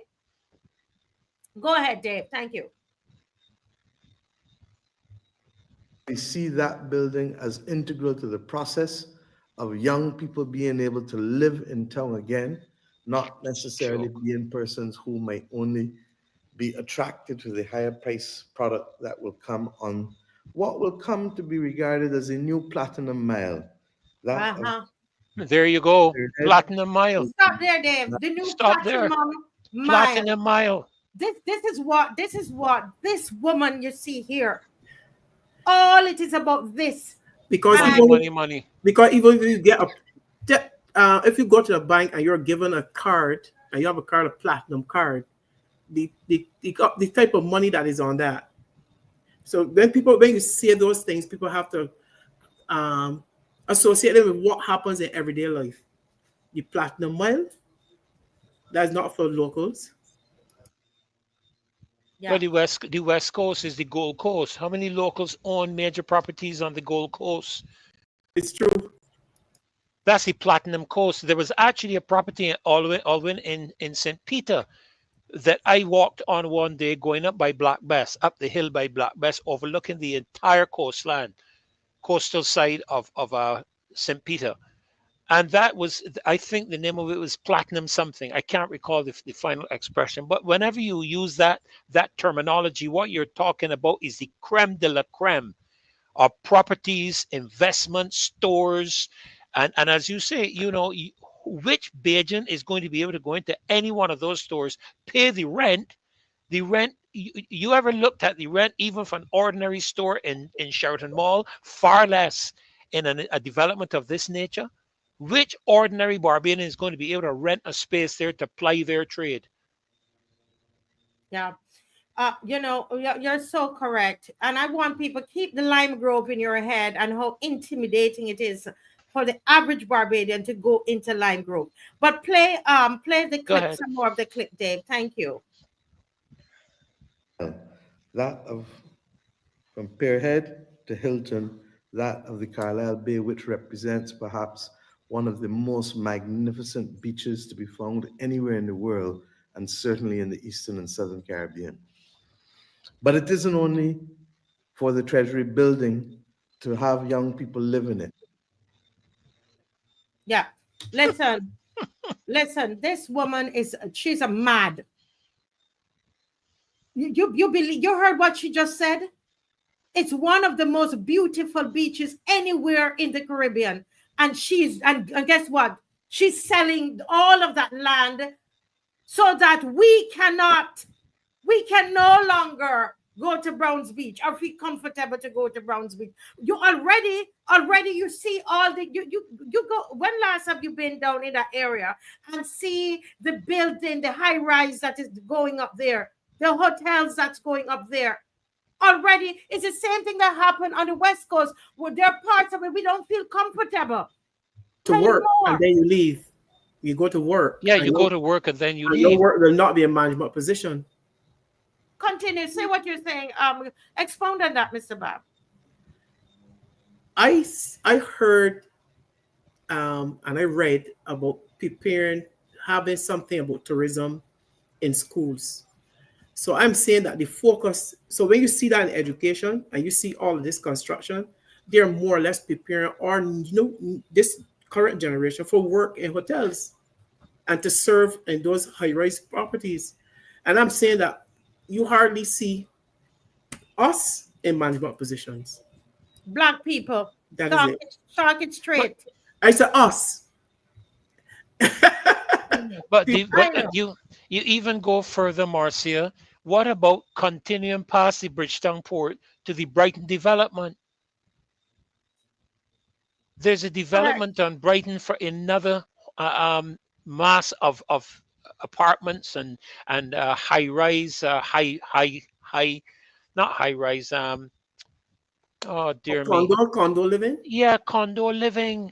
Yeah. No Beijing is going to be able to afford that. And all all of our beaches, all of the beaches along Brighton, all the beach down there that the public is used to have access to. What's going to happen to that? Remember, Marcia, I don't know what it was when you came to Barbados, but there was a time we used to go to the Sandy Lane beaches and just go Sandy Lane, and that whole area was a beautiful area because you could walk so far out on the West Coast before you even got to waist deep water. Because that was one of the only places Alvin and I could go to the beach because I know swim from St. George. So you know how it is with us. We can't swim over here. So I used to go on the West Coast regularly.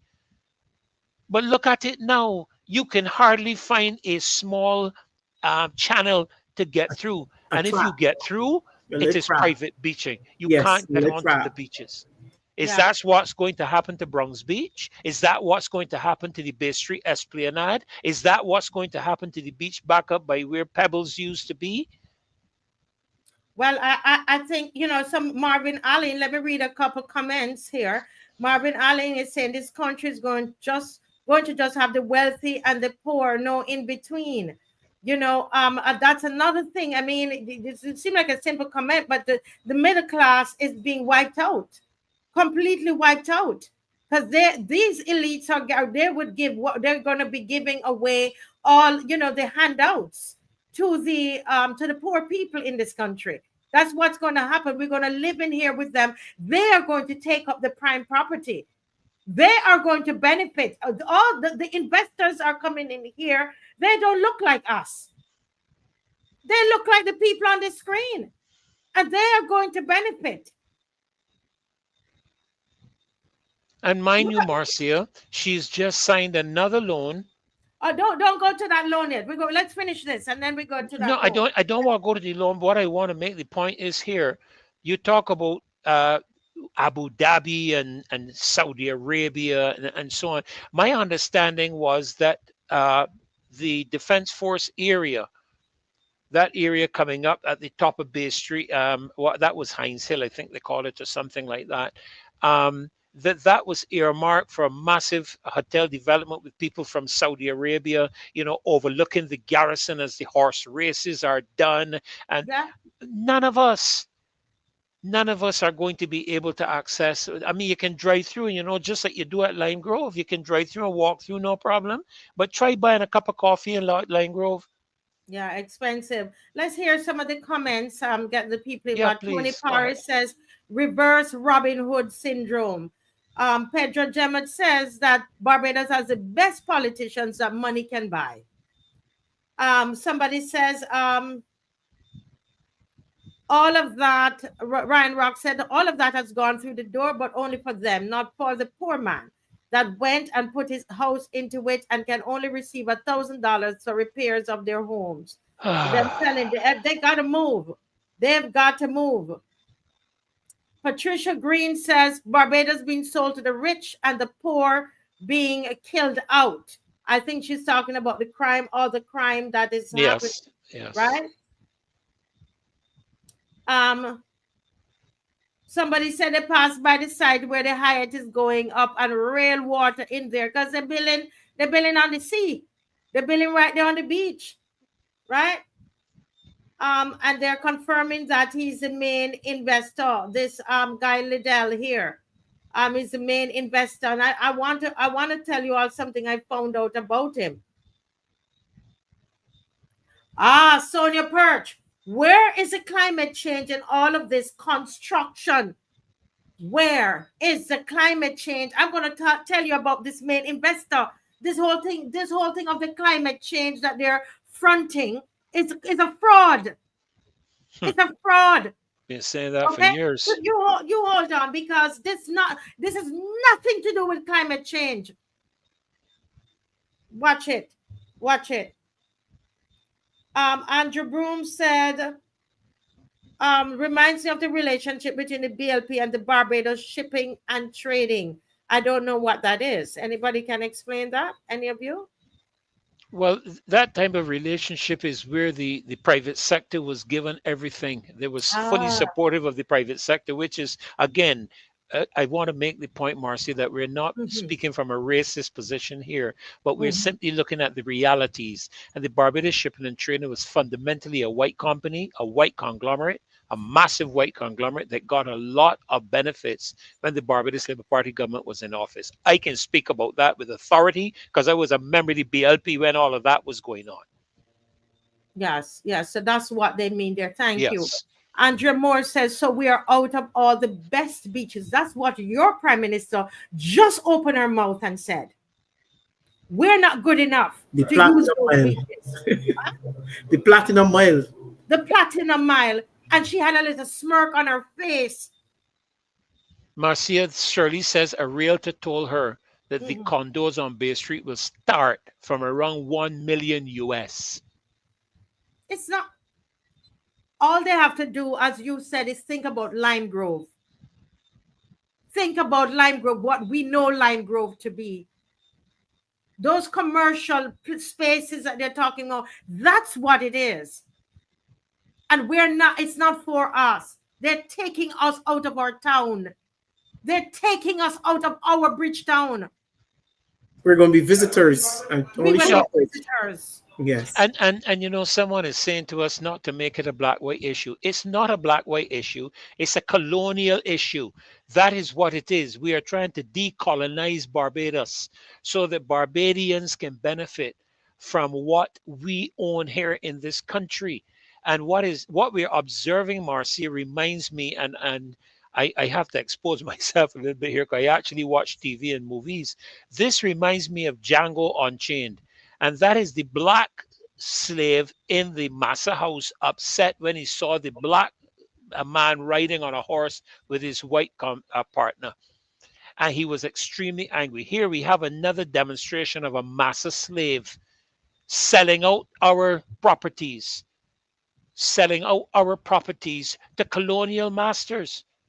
That is what is happening in Barbados right now. It's really not a black and white issue. I get it, but it is a colonial issue. And when you talk about independence and you talk about a republic, what a republic is a total disconnect. Look at the United States. The United States disconnected from England completely and set up its own country. Yeah. Thank you, Dr. Freddie. Let's continue reading. Ryan Rock says private beaches coming next. Liana had a nice one here. While Africa is waking up and expelling the colonizers, we are falling asleep and welcoming them. And we love to say, yes, we know it's not a black and white issue. We're not stupid because we know that a colonizer, look at what's happened with the Afro-Exim Bank. So we just spoke about that. It's not about black and white. It's about colonizers, and they come in all different shapes and colors and forms. It happened that these three on here right now are the ones that are benefiting from the Pierhead project, and we can't change that. It is what it is, right? Private beaches coming next. I don't know. Somebody says this is a very positive duty-free city in the making. Yeah. Tony Parrott says we are going to the middle of the island if we are allowed. It won't be, Squareford said, it won't be any Bridgetown UNESCO heritage site anymore. Correct. And somebody said that blacks were involved in the Atlantic slave trade. That is correct.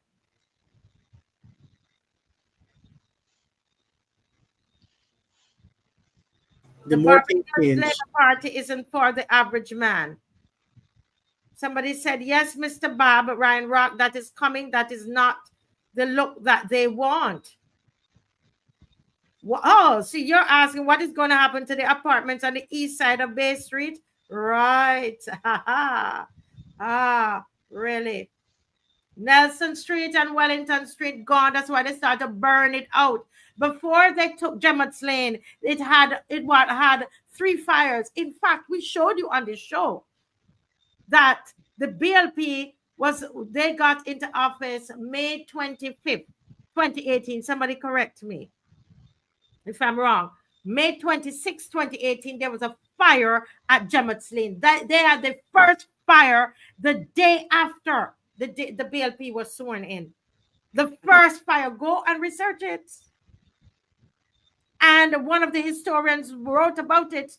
I read the article on the show for you. Is that a coincidence? The fire happened at Gemmett's Lane. The first time the hospital was burned was the day after the BLP got into power. A lot of these things were in operation, Mr. Bob and Dr. Ferdinand, way before they got in. We're in train, and people say they were in train, connecting with the IMF, the loan from White Oaks or White Oaks Company. That was in train too. That was long before the election was declared. Yeah.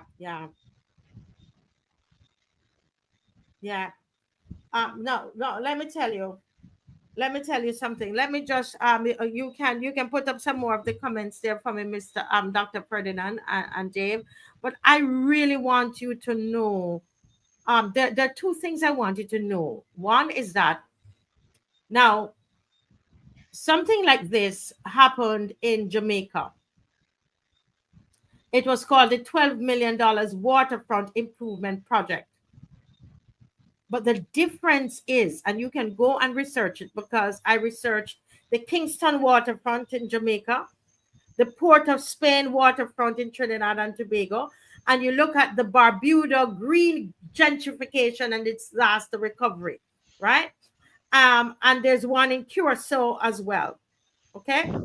And the interesting thing about the one in Jamaica that this research is saying is that one is people-centered. It's one that welcomes the people that are in the Kingston area, the fishermen. You see, you understand, Mr. Bob? It's yes. It's different. It's for small businesses, training locals. It's a multi-use park. They spent the money to create flood resilient infrastructure. That's what they did with the Kingston waterfront.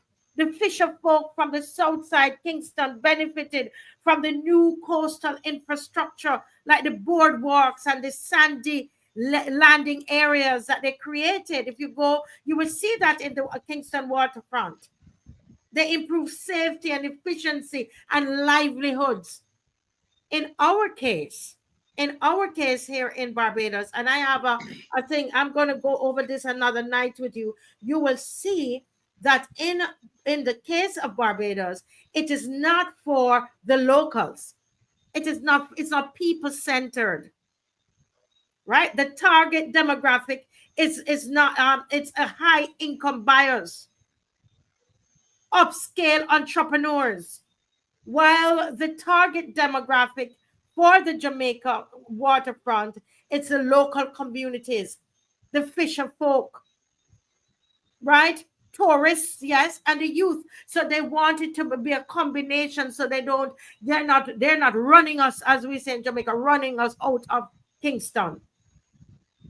But that it is something that we feel that we can all enjoy. Trinidad did a similar thing like Jamaica. Their demographic was government ministries, a Hyatt clientele, and business elites.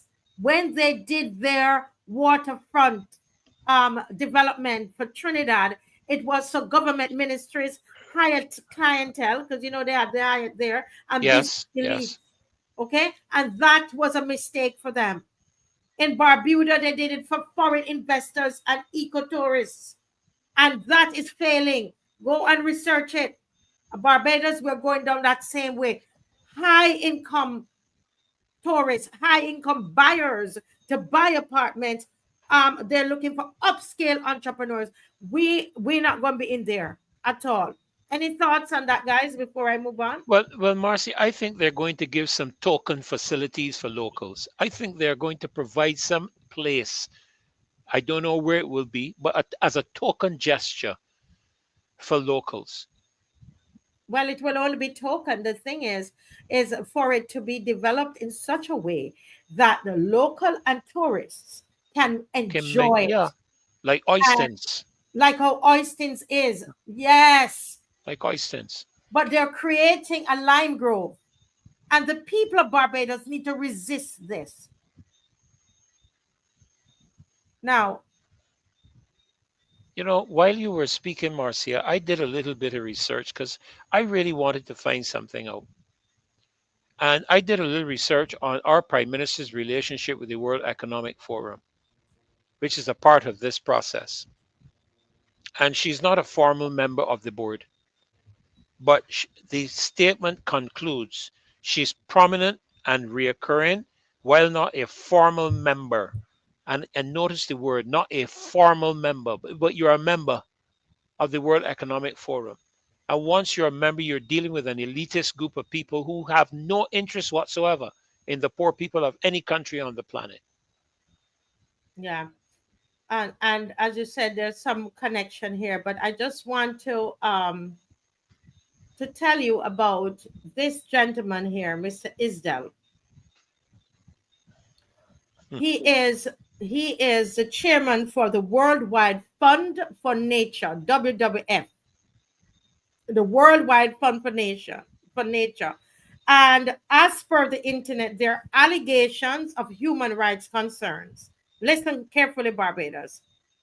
Reports since 2017 from Survival International and BuzzFeed claim that WWF, this is a foundation that this man is the chairman of, funded or worked alongside paramilitary-style anti-poaching units in Africa and Asia that harassed, tortured, raped, and killed indigenous villagers, including children. Listen, because you see, the allegation is that they are trying to bring development, and in bringing development, the allegation is that they usually remove all the poor people from around the particular area, right? They said here that the allegation that they protected the perpetrators while silencing victims and local communities. They lied about their actions and suppressed investigations. This is that man you see on the left. I hope the picture is still up. Yes. Right? They are alleging that this organization failed to uphold its own human rights commitments. Right? They are criticized for creating conservative refugees by evicting indigenous communities from ancestral lands to protect wildlife, often then monetizing those lands via luxury ecotourism. I didn't bring him in the picture. Our Prime Minister said this was the main investor. And this is according to the research on the internet, and these are allegations. The allegation is that he's involved in, and his organization involved in the displacement and what is called green colonialism, where they're going and taking up people's prime property, right? And erecting luxury ecotourism structures. They're accused, and it's alleged, they're accused of aligning too closely with corporate and state interests, sometimes at the expense of local autonomy and environmental justice. Some financial and conflict of interest concerns concerning that the organization, that man on the left, who the Prime Minister says is the main investor, receives fundraising from major corporations, example Coca-Cola, because he's a former director at Coca-Cola, and IKEA, promoting accusations of greenwashing and complicity in corporate agendas. High executive compensation and security roles of wealthy backers raise questions about alignment with grassroots priorities. It is alleged that they have memberships in elitist 1001 club.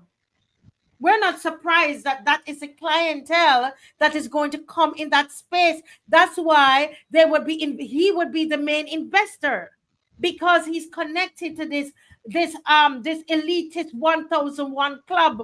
So they are coming to live in Barbados. Independent auditors like the OECD have highlighted gaps in transparency, accountability, and adherence to human rights standards. Okay? And some major donors into the WWF, they have temporarily suspended funding pending results of internal reviews into the human rights allegations. I'm coming down, but I want you to know this. Neville Isdell on the left has served on the WWF's board of directors and influences high-level decisions, raising concerns about potential conflicts between conservation needs and corporate interests, especially given his Coca-Cola connections. WWF's corporate partnership with companies like Coca-Cola have drawn criticism of prioritizing branding and sponsorship over meaningful ecological justice, raising the specter of corporate conservation rather than community empowerment. So let's go over quickly human rights abuses, community displacement, Barbados. That is the one, and that's the accusation, that's the allegation concerning this man and his organization. Okay? Final takeaway. While WWF remains one of the world's most influential conservation organizations, the allegations and subsequent investigations suggest a troubling tension. A charity committed to nature stewardship, but at times seemingly willing to compromise ethical standards, especially when local communities stand in the way. Let's read that one more time. Yes, yes. A charity committed to nature stewardship, because they are supposed, somebody asked the whole thing about this, what they call the climate change. That's what they're supposed to stand for, okay? The nature and all of that. But they're committed to nature stewardship, but at times seemingly willing to compromise ethical standards, especially when local communities stand in the way. When local communities, are we talking about Wellington Street and Nelson Street? Are we going to be standing in the way of what this main investor that puts his money in and looking for a return for the elites to come to live in Bridgetown. He is part, it's alleged he's part of a club, 1001 club of elites. And when they move in, are we having to move out? Neville Isdell board position symbolizes how corporate leadership may change ecological governance and why these overlaps demand greater transparency and accountability, right? So I really wanted, Dr. Ferdinand to jump in that. I would love to hear your thoughts about that. Well, while you were speaking, I did do some searching myself. And on the basis of what you've shared, and you are correct in terms of the allegations that have been leveled against the WWF, the final takeaway from what I have read is that critics maintain they have not done enough to support effective communities or apologize for its institutional failings, calling for deeper accountability and reparations.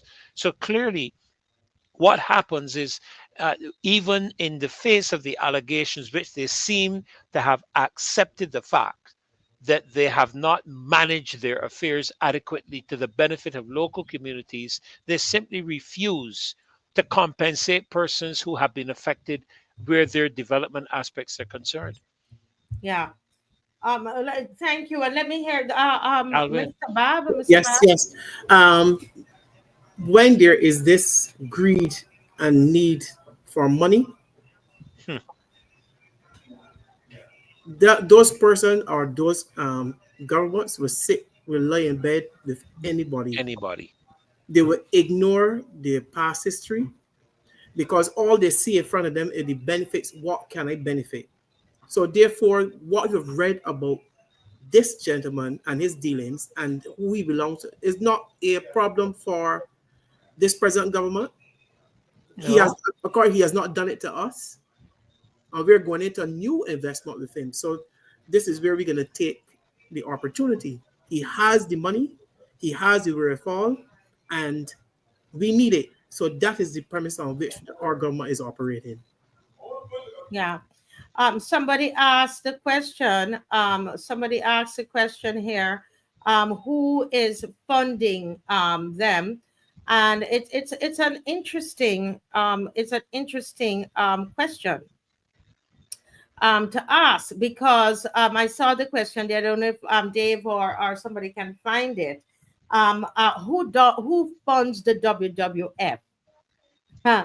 You remember I spoke about the 1001 Club, or it's called the 1001 A Nature Trust.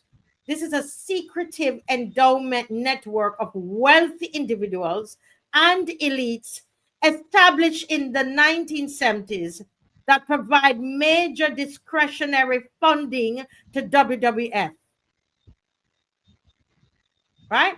Its membership list includes controversial figures like industrial magnates and political leaders. It's also backed by Coca-Cola Foundation, right? It's and then there's lots of ones that we know about. Government grants from the World Bank and USAID, FCDO, right? And the European Union.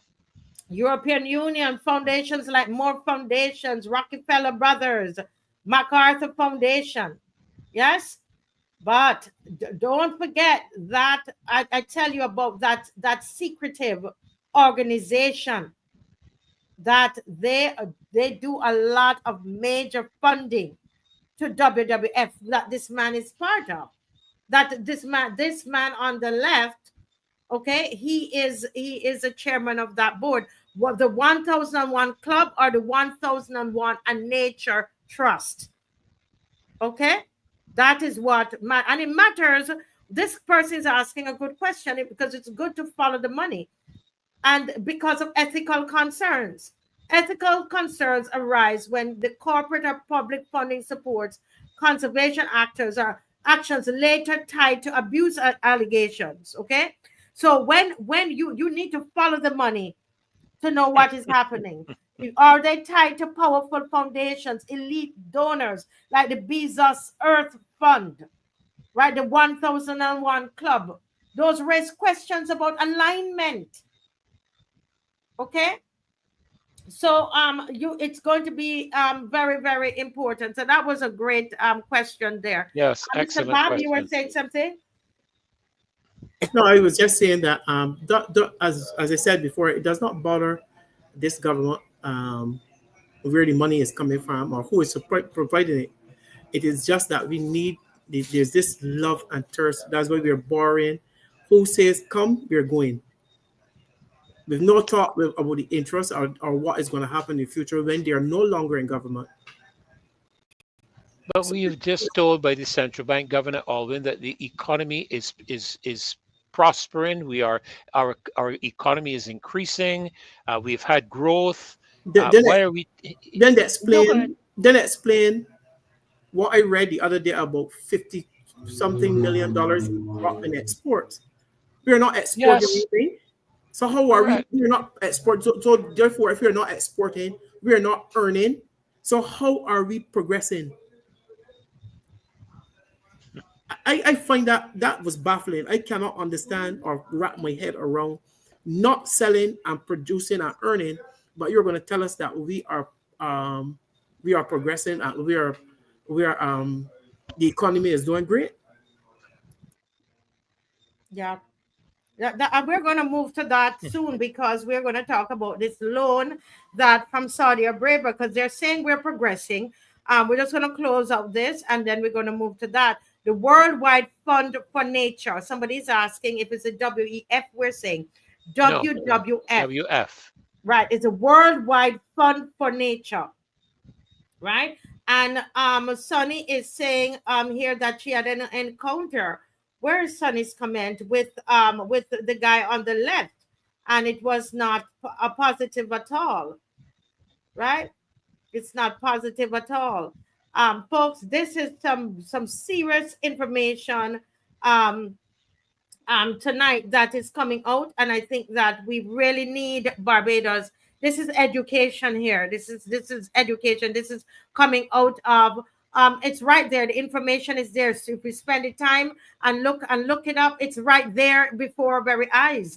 You see, but they come and they present this man to us, and we're thinking, okay.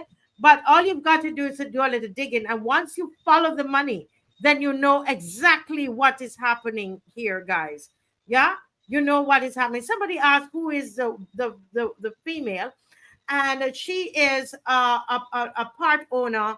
One of the owners of Altman Real Estate. And I need to remember her name. I think I might have sent it in that document, Dr. Ferdinand, that I sent you via email. If you can look it up, look at it for me and see if you find that information for me, please. But so somebody's asking if he lives in Barbados. I don't know if he lives here, comes and goes. Sonny would have to message. You can message me per Sonny on my phone and let me know what. This is what the Prime Minister is doing to Barbados. And let me tell you, anytime these deals happen, somebody gets some money. Okay, somebody. People in government, we heard the names, the 11 million that went with the Afri-Exim Bank. They know who they gave it to, and those who got it know who got it. That's why we call it for the lie detector test for them.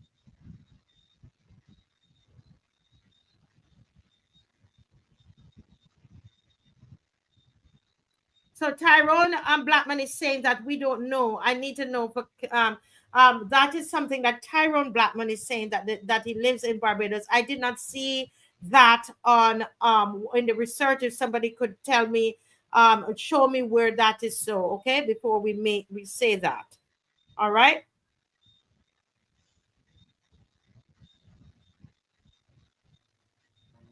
Somebody wrote me here. They can't figure out how to join the comment section. When they build all the fancy things on the coast, Kicking Jenny going to wake up and the entire coastline from 6 months to oysters going to wash away. The model they did years ago showed that will happen. If Kicking Jenny of Grenada erupt, Yes, people will be safe in the middle. Well, I don't know. I've heard that theory as well. I don't know.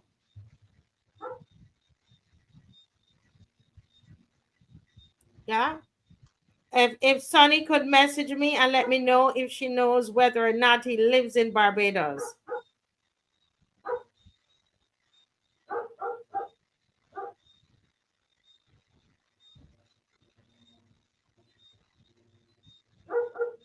Yeah, just let me know. Okay, just checking my phone here, guys. This is important. Stay awake, guys. We're going somewhere tonight with this here. This is we can't. You see, it is crop over, and people are gone out to fets and all of that. And look at the education that is happening on here for tonight. Yeah. Hold the line. Don't come off. Don't come off. We want to. If Dave could put up for us the information on put up the information for me, please, on this loan from Saudi Arabia.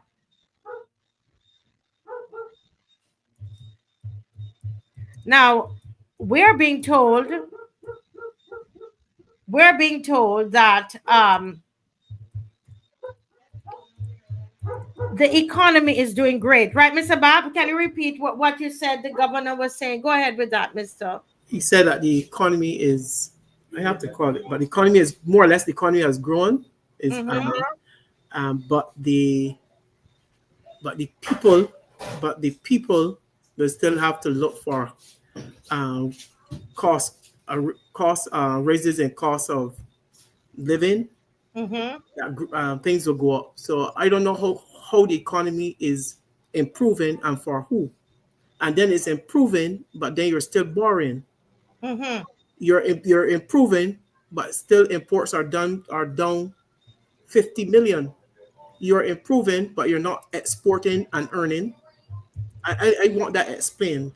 And why are we improving? And how are we improving for earning? How are we improving for earning? Are we born our way to success? And when you borrow, you have to pay back with interest. That is not success. Because they're saying that we're doing so well. But every time the prime minister travels, she comes back with a loan. And I want us to let's take what Mr. Bob is saying there. The very important point you made there, Mr. Bob. I want the audience to think with me here. You're running your household, right? And if every month after you get paid, you have to borrow. Let's be real here. Don't think about running a country. You're running your household. And if every time that every time you're ready to do something has to happen, you have some project to do for the family, right? You have to go and borrow each time. What does that say to you about your financial situation? I want the people in the comment section. We're not going to answer anything here because I want us to think. What is that saying to you about your financial condition?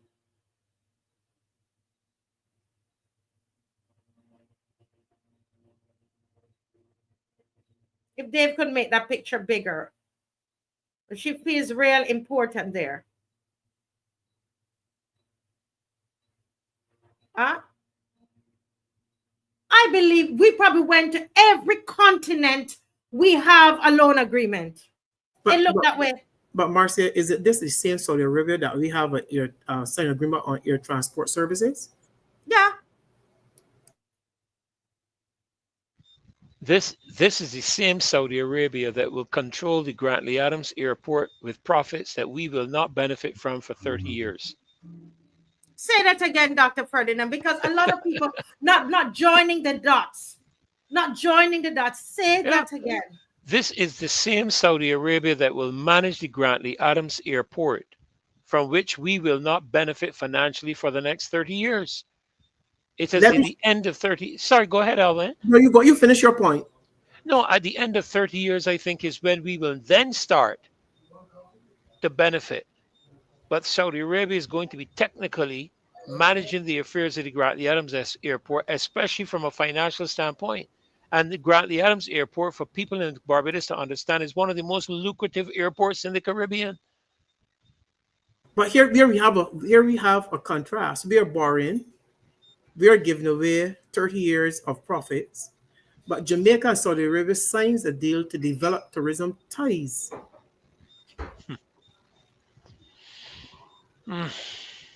Jamaica and Saudi Arabia have signed a memorandum of understanding for the development of sustainable and resilient tourism. You see the difference? Yep. Absolutely. Absolutely.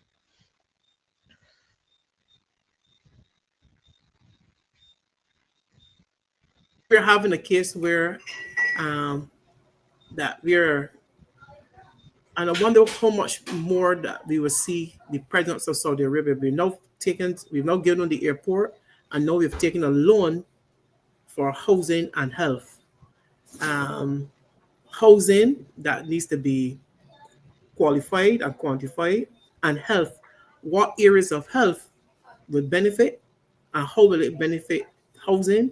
Will we then be able to use this loan to recoup the money lost in the housing project? All the questions that we need to have answered. Well, you know, I'm looking at the article. First loan. This is U.S. dollars, incidentally, Alvin. That people have to understand. It's U.S. dollars, 92.7 million U.S. That's 190 million Barbados dollars. 58.5 million will go to upgrading all polyclinics and building 2 new ones at Randall Phillips, I believe. Let me just see if I can reduce the size of my screen, because I can't. Right, the Randall Phillips in Oystons and the Eunice Gibson in Warrens. The second loan of 34.2 million US will support urban renewal projects, including better access to water, housing, and other infrastructure. But what has not been said, Alvin, is what are the conditions? You know, whenever you take a loan, or what I should say, one of the mistakes we always make as people is that we read the fine print in what we sign.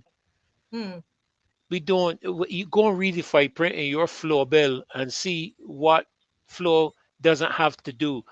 Read the fine print in your mortgage, you know, and clearly the people in Barbados do not know what are the conditions under which these loans have been obtained by the government. What are we going to be required to? What is the interest rate of these loans? How long is it to be? How long before we have to repay it? Do we have a moratorium? Because the last time when we thought we had cheap money, the interest rate nearly blew off our head. Yes, and internationally, Alvin, as you know, an interest rate of 3 or 4% is very high in terms of governmental loans. Yes. That's a very high interest rate. I don't know if we are getting money through philanthropic. And I need to say something here, Marcia. There was a funding opportunity that our organization offered to the Speaker of the House and the Prime Minister of Barbados. I have it in my emails. Anybody who doubts me, I will send it to you. And it was from a royal family in Saudi Arabia. I want to know, is this the Saudi Arabian government or is this one of the royal families? I have that document still in my possession because it was sent to me as a copy of what was sent to the Prime Minister and a copy of what was sent to the Speaker of the House of Assembly in Barbados. And I have all the conditions laid out in that document.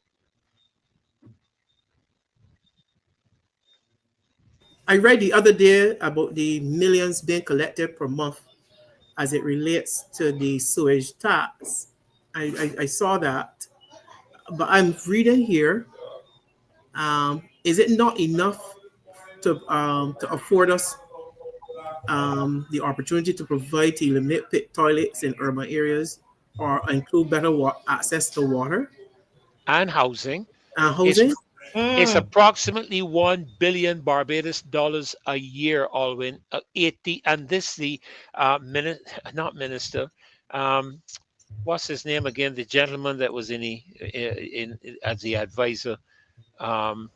Former Maskell. Clyde Maskell, with his own lips, Alwyn, indicating the number each month rising from $78 million to $82, $83 million per month, close to 1 billion Barbados dollars or 500 million US. Why are we borrowing 90 something million dollars from anybody when we generate 500 million US dollars per year off of the Per sewage year, tax?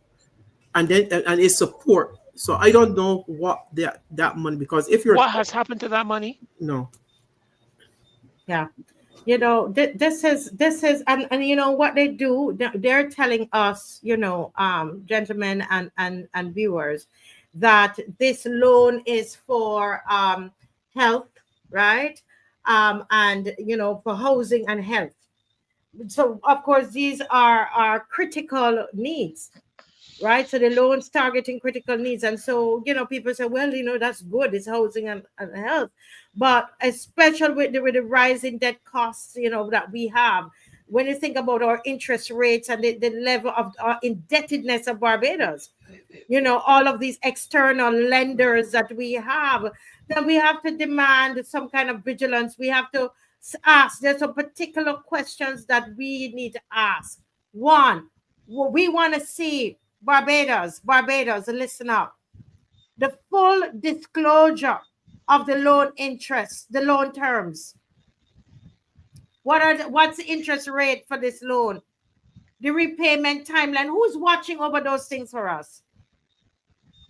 Who is watching over those things for the people of Barbados? We have the one leader of the opposition, right? And we have the two senators. It means that a lot of us who are trained in accounting, economics, and so on need to jump in there. We've got to protect, you know, this country. That's why we got the education that we have. What about interest rates? What's the repayment timeline for this new loan? Are there collateral or restrictions that Dr. Ferdinand was saying? Where's the transparency even in the project implementation? They're going to build, okay, hospitals and all of that. That's another way, as we said on the show the other night. You know, once you're going to construct, you know that you're dealing with corruption. You know, why you deal with construction is corruption, right? Cost overruns. Where is the regular public accounting of the loan use and the oversight of the loan use? All of these things we need to ask these serious questions, and that's what we're using the show to ask. Use your Facebook page, your social media, and ask about the interest rate, ask about the repayment timeline. What are the restrictions, collateral, or is there a restriction on this? You understand? How are we going to give oversight to how the money is spent? You know, Marcia, it's mind-boggling, and Alvin, that sewage tax was introduced on the 1st of August, implemented on August 1st, 2018. That's 7 years ago, at $960 million a year, calculates to $6.72 billion Barbados in the past 7 years. Why are we borrowing money? Yes, I don't understand it. Because it means that the taxpayers are being taxed and then being taxed to repay loans that we did not need to borrow. $6.72 billion, people, is what the sewage tax has collected alone. This is nothing to do with the tax on fuel that replaced us paying our vehicular road tax. Yes. There's nothing to do with that. This is simply the sewage tax, which Mr. Maskell admitted to in terms of the figures. So why are we borrowing money? We could almost eliminate income tax. Sometimes I think that money is available. They take the money and they write something. So this is for this. Let us borrow it for this. Do we really need it? So the money is there. So we have to put what we're going to do with it. See, because it's such general statements here. The second loan of 34.2 million support urban renewal projects, include better access to water, housing, and other infrastructure. That is a general statement. Now, you know, I tell you something. When you think of a country like Saudi Arabia, I mean, just looking at when I saw the picture today, to be honest, viewers and panelists, when I saw the pictures, all that came to me was beggar. Beggar. That's the first word that came to me, honestly. Look at the beggar again. And when you think about your own home, I had asked people to say what they thought. And people said, if it's their home and every time they have to keep borrowing money, it is telling you that there's mismanagement of the funds in the home. It's telling you that there's a serious issue. Your income is way below your expenses. It tells you that home that has to keep borrowing. They will, you know, unless they get a miracle, they will live in poverty because they will always have to be looking up to somebody. You understand what I'm saying, Mr. Yes. You will always, all you've got to do, it's not that complicated. Just think about your own life. If every time you have to borrow from people in the office, every time you get your pay and you still have to borrow for bus fare and borrow lunch money from your office, the people, your employees, and you borrow for your neighbors, and you're borrowing from people at church. Oh God. And you have to pay them back. And you have to pay them back. You gotta pay them back. It's stressful. It is very stressful. You pay for the utilities. Go ahead, and because of the situation that we're experiencing in some homes, you got to juggle whether I buy food or don't pay this bill this month. That is how a lot of people are living. Do I buy food or do I pay this bill? Do I pay the water or do I pay the light next month? But Alvin, it gets even worse than that. And I know this for a fact because as a minister, we have to sometimes assist or counsel or speak with people. Their parents, mothers who have to try to determine which child is going to go to school this day or this week because they cannot afford to send both of them or all three of them from the household at the same time. Yeah. Someone is reminding us that, and that's true, that I'm not sure which figures you're quoting, Miss Dr. Ferdinand, that he had indicated that his first figures were wrong. So did he give a second? Did he give a correction? I have never seen a correction come from Clyde Maskell. Okay. Never. And the fact of the matter is, if you go back to the budget, it's clearly expressed there, 80-something million Barbados per month. Okay, so you're going from the budget. Yes, I'm going from the budget in terms of what has been expressed. When I heard his pronouncement, he was very confident, and he was confident in giving the figures. Yes. So I watched the interview myself. I watched it. I listened to him on brass tacks. Yeah. So, well, he said that, you know, he said that, because I've heard that discussed on the show, Miss McLean tried to, you know, corrected it and said that the figures were incorrect. He said his figures were incorrect. But as you said, it'd be good to get the correct figures, so that, you know, what we're saying is, yeah. No problems with that whatsoever. The reality is that we are generating significant revenues from that sewage tax. Yeah. Okay, so somebody's saying here we are borrowing money, mismanaging the funds, and then taking out new loans to pay the old. It sounds like a Ponzi scheme. Barbados, this economy, we are in trouble. Listen to me. Almost 1,000 of you are on here tonight. I want you to listen to me. All you've got to do, don't you see the people at the central bank? All of that is propaganda. It's propaganda because of what we see the Prime Minister doing today. If the economy was doing so well, as Mr. Bob so ably said earlier, if tourism was doing so well, why every couple of weeks you are borrowing?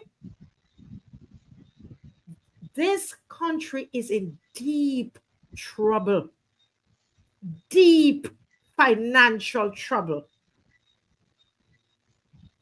Hear what I'm telling you. Deep finance. And you don't need a prophet to tell you that. All you've got to do is to look at the front page of your newspaper. Think about how you run your own life. And anybody you see, if people keep borrowing, Mr. Bob, and you see them come in, and you, oh Lord, you roll your eyes, right? Yes, of course. I got a cent for you today. I don't have a cent. Or you're gonna make it difficult for them to get the loan. That's why she get these high interest rates, and then go cussing the people that they need to lower their interest rate. Why you have to keep it? You're Miss Prime Minister. You are borrowing because you have mismanaged the country. You're a poor Prime Minister. You do not understand one thing about managing a country. You cannot manage the country. You are doing poorly. This country is mismanaged.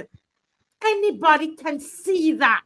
It is the hunt. It appears that from 2080 is like the hunt for new loans.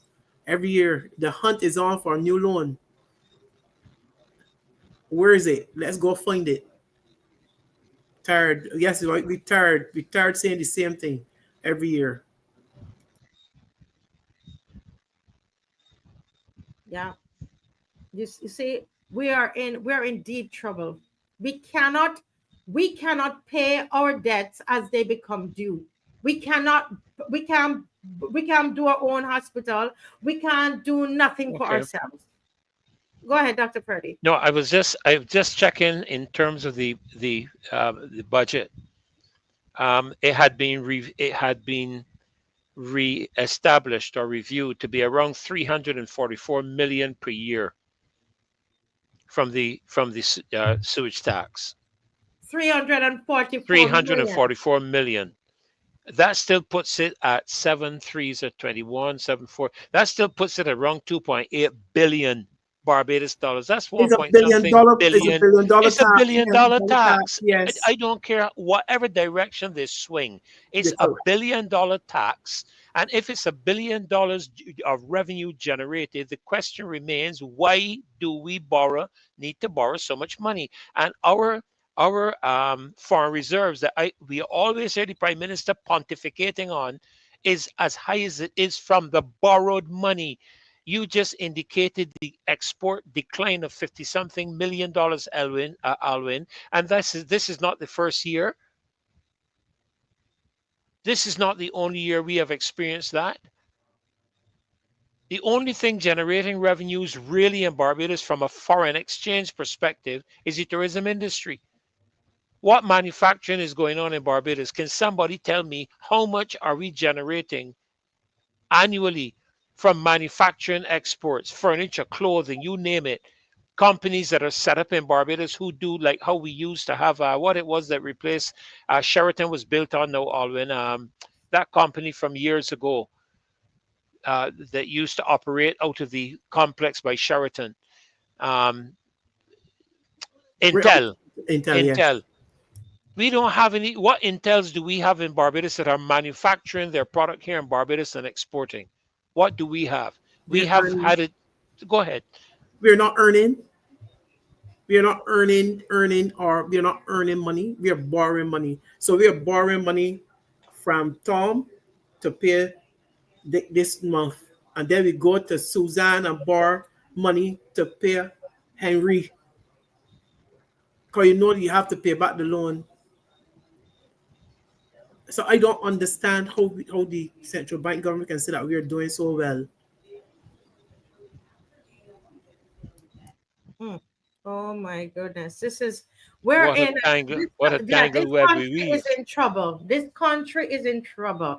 We borrow from the Chinese, we borrow from the Saudis, we borrow from the US. They give us grants. Everybody give us something. Be born from Japan, though. From Japan. Yeah, somebody sent me that today.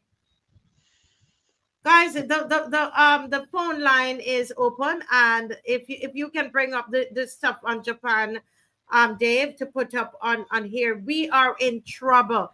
Anytime you're borrowing like this, there's something is wrong. The Prime Minister has done a terrible job. She has mismanaged this country, the resources of this country, and Mia Mottley needs to resign. She has done a poor job, terrible job.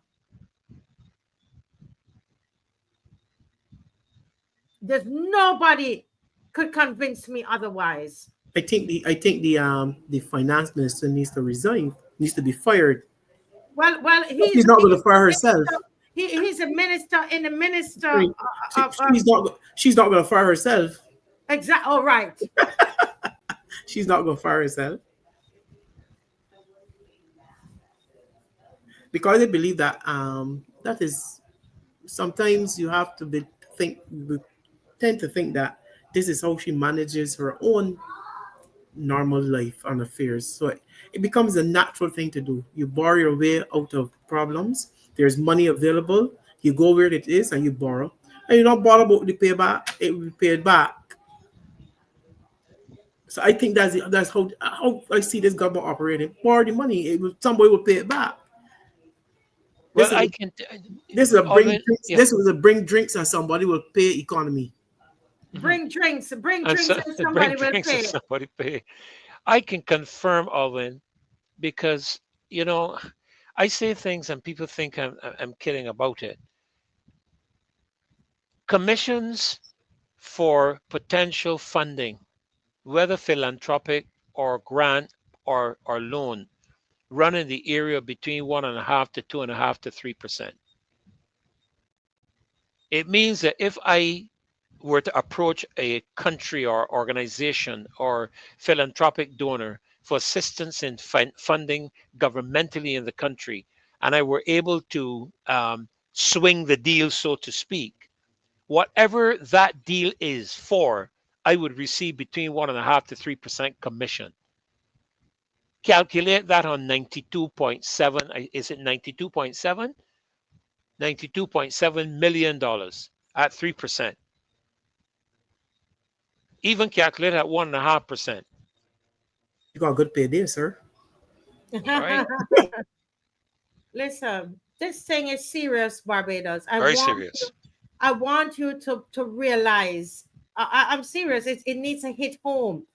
After we move this off here, I know that there is another article about Japan. I'm embarrassed. Is this what I mean? I remember when this PM was made the opposition leader of her party. Who remember that? This is real.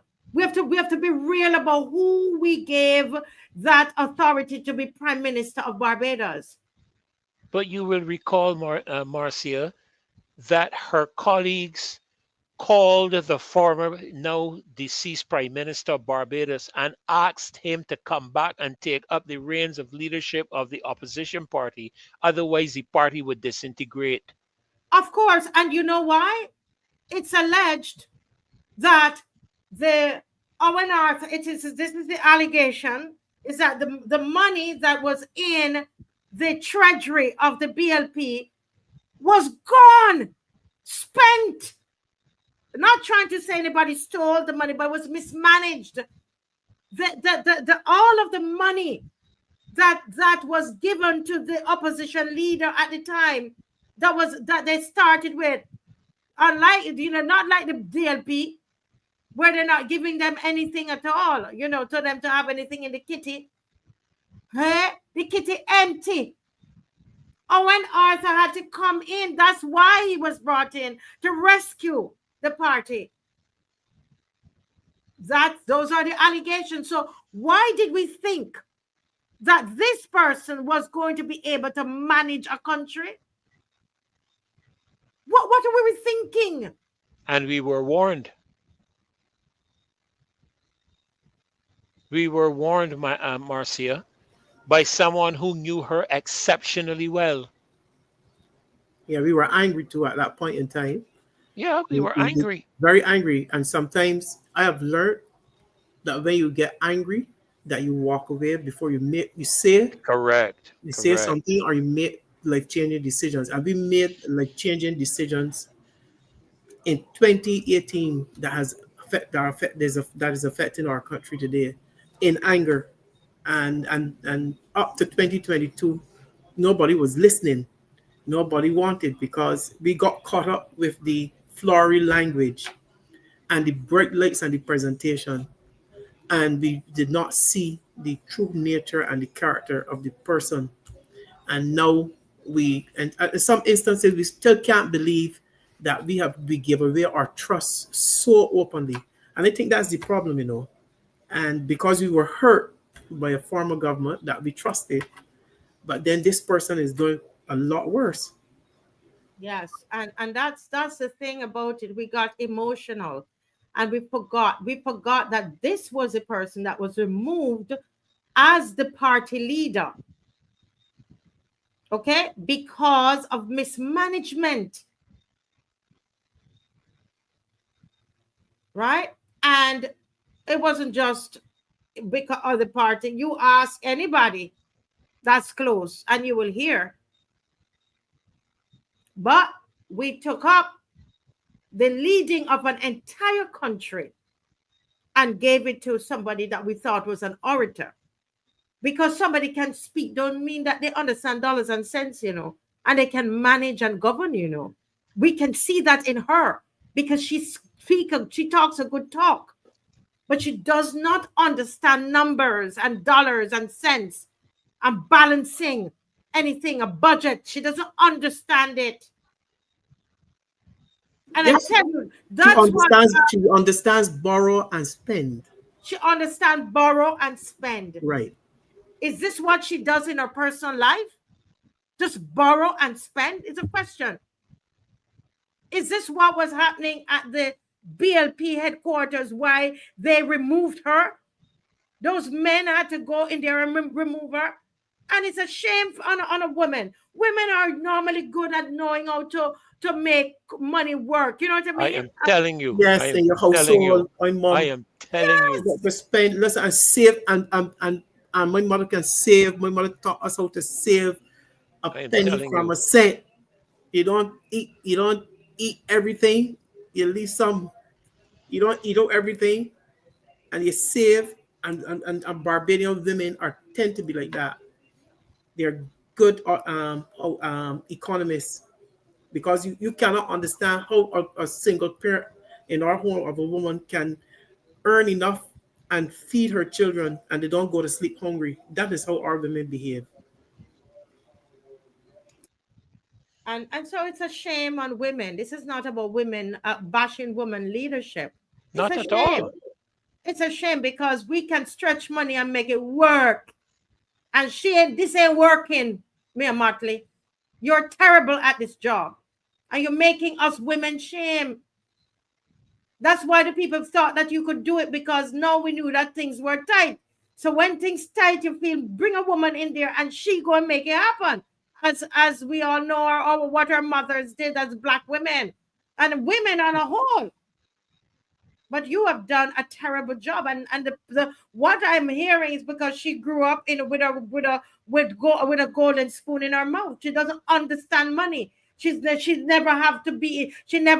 never in need, is what I'm being told. It's alleged she's never been in need.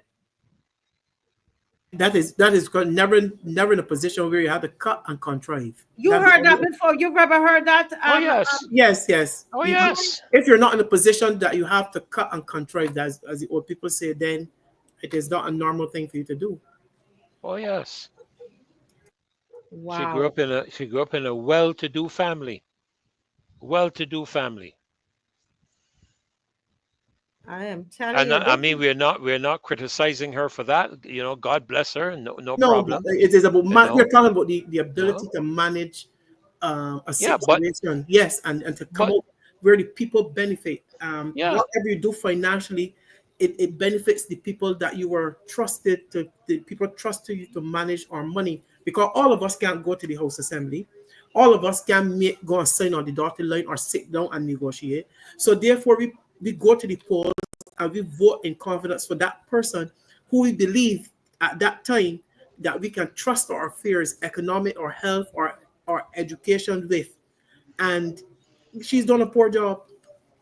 And you know, it's not to suggest that people who are born or live with a gold spoon in their mouth cannot manage finances. There are examples around the world with people who were born wealthy, who are fantastic managers of finance, and they turn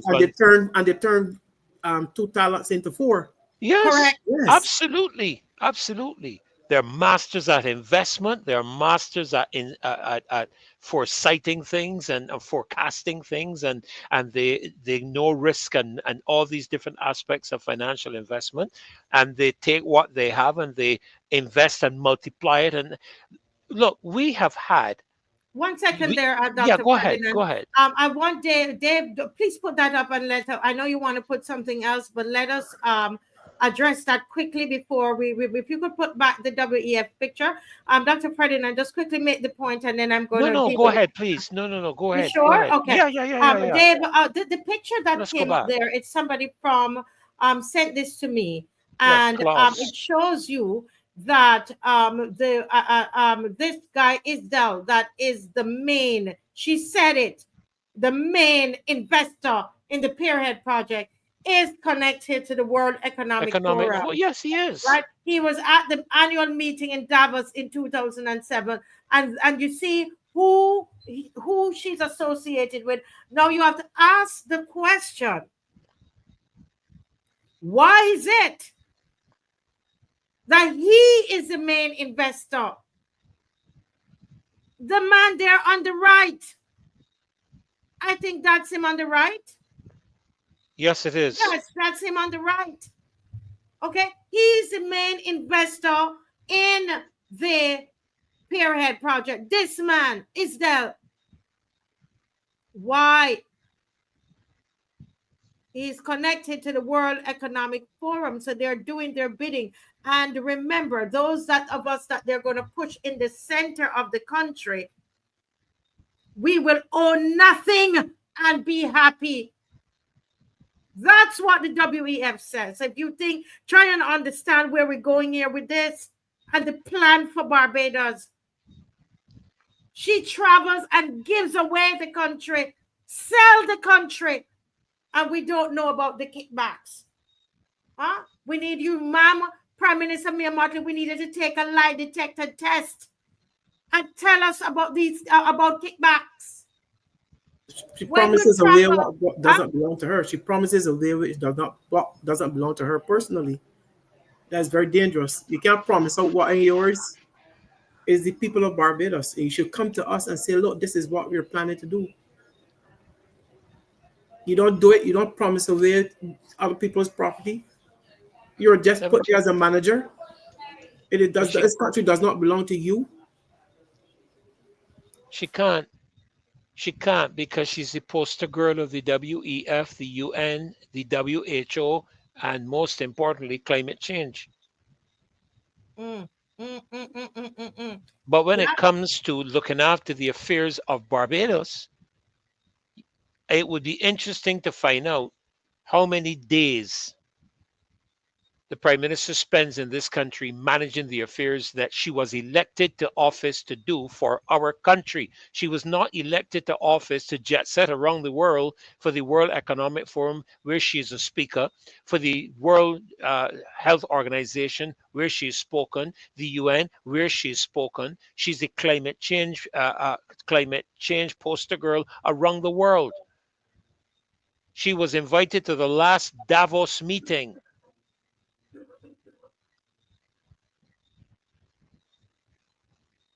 When you're mixing, my mother used to always make a statement, Alvin, I don't know if you remember this. You can tell a man by the company he keeps. Agree. Yes, heard it all the Isn't time. that what our parents always used to Yes. push Yes. in our heads? Be careful who you associate with, because you can always tell the kind of person by the company they keep.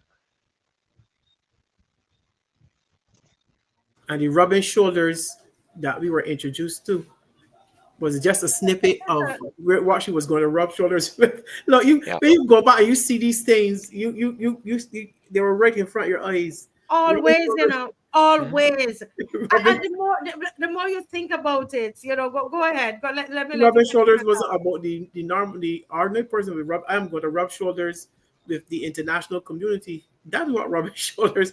That's what real rubbing the shoulders, according to this PN, is about.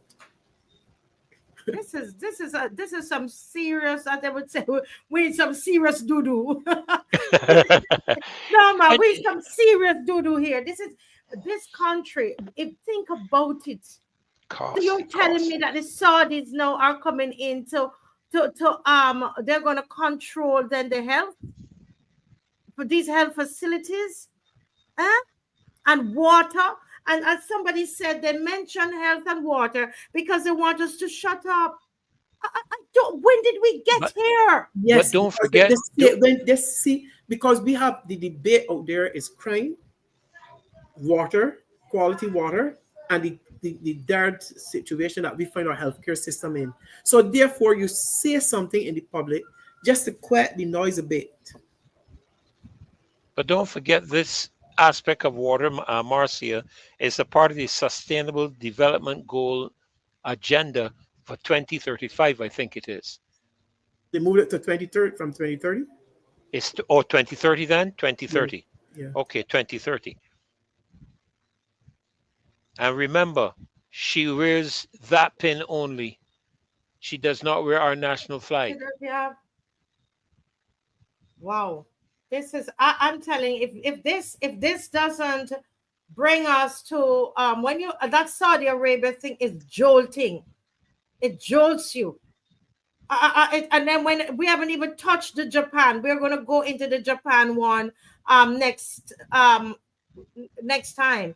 If this doesn't jolt us, Dr. Ferdinand, let us know that we are in brace the Christian feelings. Repeat? Brace the Christian feelings. Christian feelings. Not jolt us, bring us on to Christian feelings. It's send you to prayer because this is a serious situation. We have borrowed money all over the globe, in every continent. In every continent. As soon as we need something, she goes and borrows the money. That is a bad situation to be in. And we're in some serious trouble. Don't follow that governor. That governor has to do that for he is a puppet. He should be ashamed of himself. Yes, I say it. Some of you, your friend, you know him, whatever. No, I am saying, for watching that man, wasn't he the same one at the IMF? Mr. Bab? Yes, I think he's one of the board directors. One of them, and he left there and came at the central bank to be the central bank governor. Right? On the payroll, doing nonsense, speaking as he's told to speak, fooling people, trying to fool people, fool those who you can fool. But this is a hand-to-mouth government here. And as you say, a borrow and spend. This is a borrow and spend situation we're in. We are in trouble, deep, deep trouble. If you can't pray, if you never prayed before, make sure you're praying. Let's give our final words. We didn't even get to, I was going to do my little makeshift calling, but I think the people are caught up in just listening and learning tonight. Let's give our final thoughts before we go. This is a sobering show. Mr. Bob, what's on your mind before we go? I think that I'm not currently on island, but I am very concerned about, as you pick up the Nation News or any newspaper and you see our situation in Barbados is not improving, and that's the problem. Although we are having the discussion, the issues are being raised daily. They are brought to light in the House of Assembly by the opposition leader, but still there's no effort to make improvement on what we are concerned about. And I get very concerned when a government ignores the cries of its people and the concerns of its people. And that we are in a very dangerous situation when your government that you have elected no longer listens to you and goes on and do as it's pleased, or representatives in the parliament just do her bidding, just does her bidding. I would like to hear the representative for St. Peter on the issue of the money for that this church has to pay. What is his position? If it was his church in St. Peter, what would he have said, knowing that his government gave away land? So it is concerning that our issues and our concerns are being ignored, and we as the people need to raise our voices. I'm don't tired saying that the main opposition needs to take to the streets sooner than later. Yes. We're going to, Mr. Bob. We've got to hit the streets about this Pierhead, about Bridgetown. We've got to people. This is she's telling us to take a picture. This woman needs to go. We need to have her in our memory. Is what we need to do. Go ahead, Dr. Ferdinand. I'm just saying to myself here, how can a leader of a country be so insensitive to make such a stupid statement? How I see this is that I believe over the next several months we're going to see a lot of activity, so that as the time for general elections draws near, the government will be able to point to things they have done or are doing or planning to do, so that the people will think, well, they deserve another opportunity in order to fulfill these things. But I'm saying to the people of Barbados, don't be fooled. Don't be, what's the word you would use in Jamaica, Marcia? Is it mamagai or is that Trinidadian? Trinidadian. I don't know what you would use. Jamaica said, don't make people take it for idiots. Okay, thank you. I can't say it like that, but you all know what I mean in terms of this. And when I see how much, the thing that deeply concerns me is how much money we are borrowing. And whenever a government leaves office, somebody has to pay it.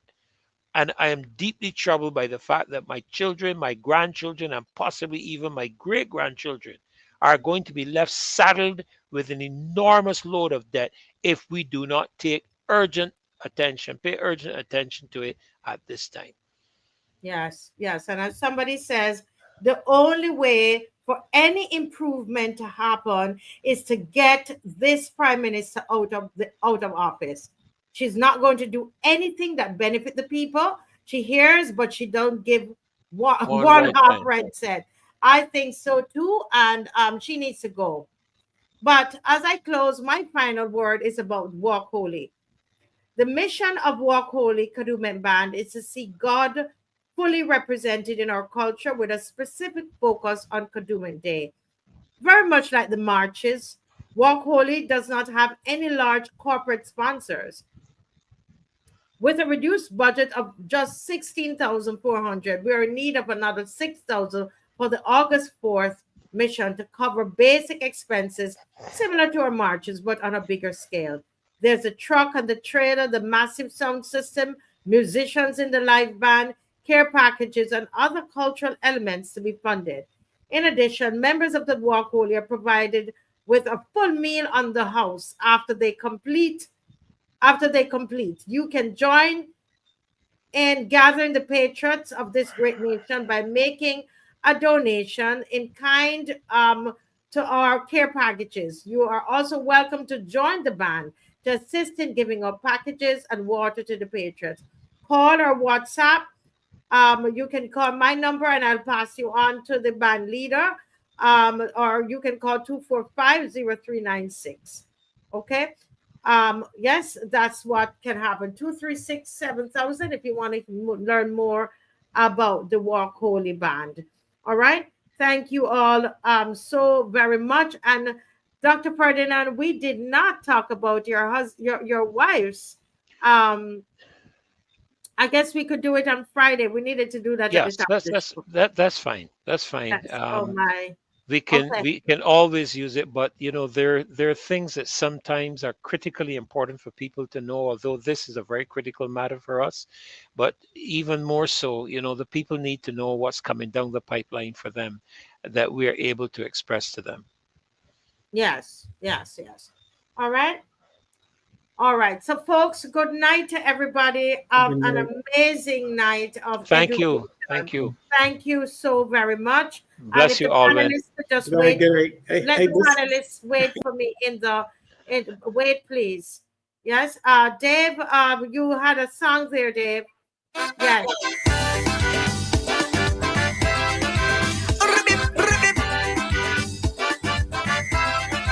Bloody hard.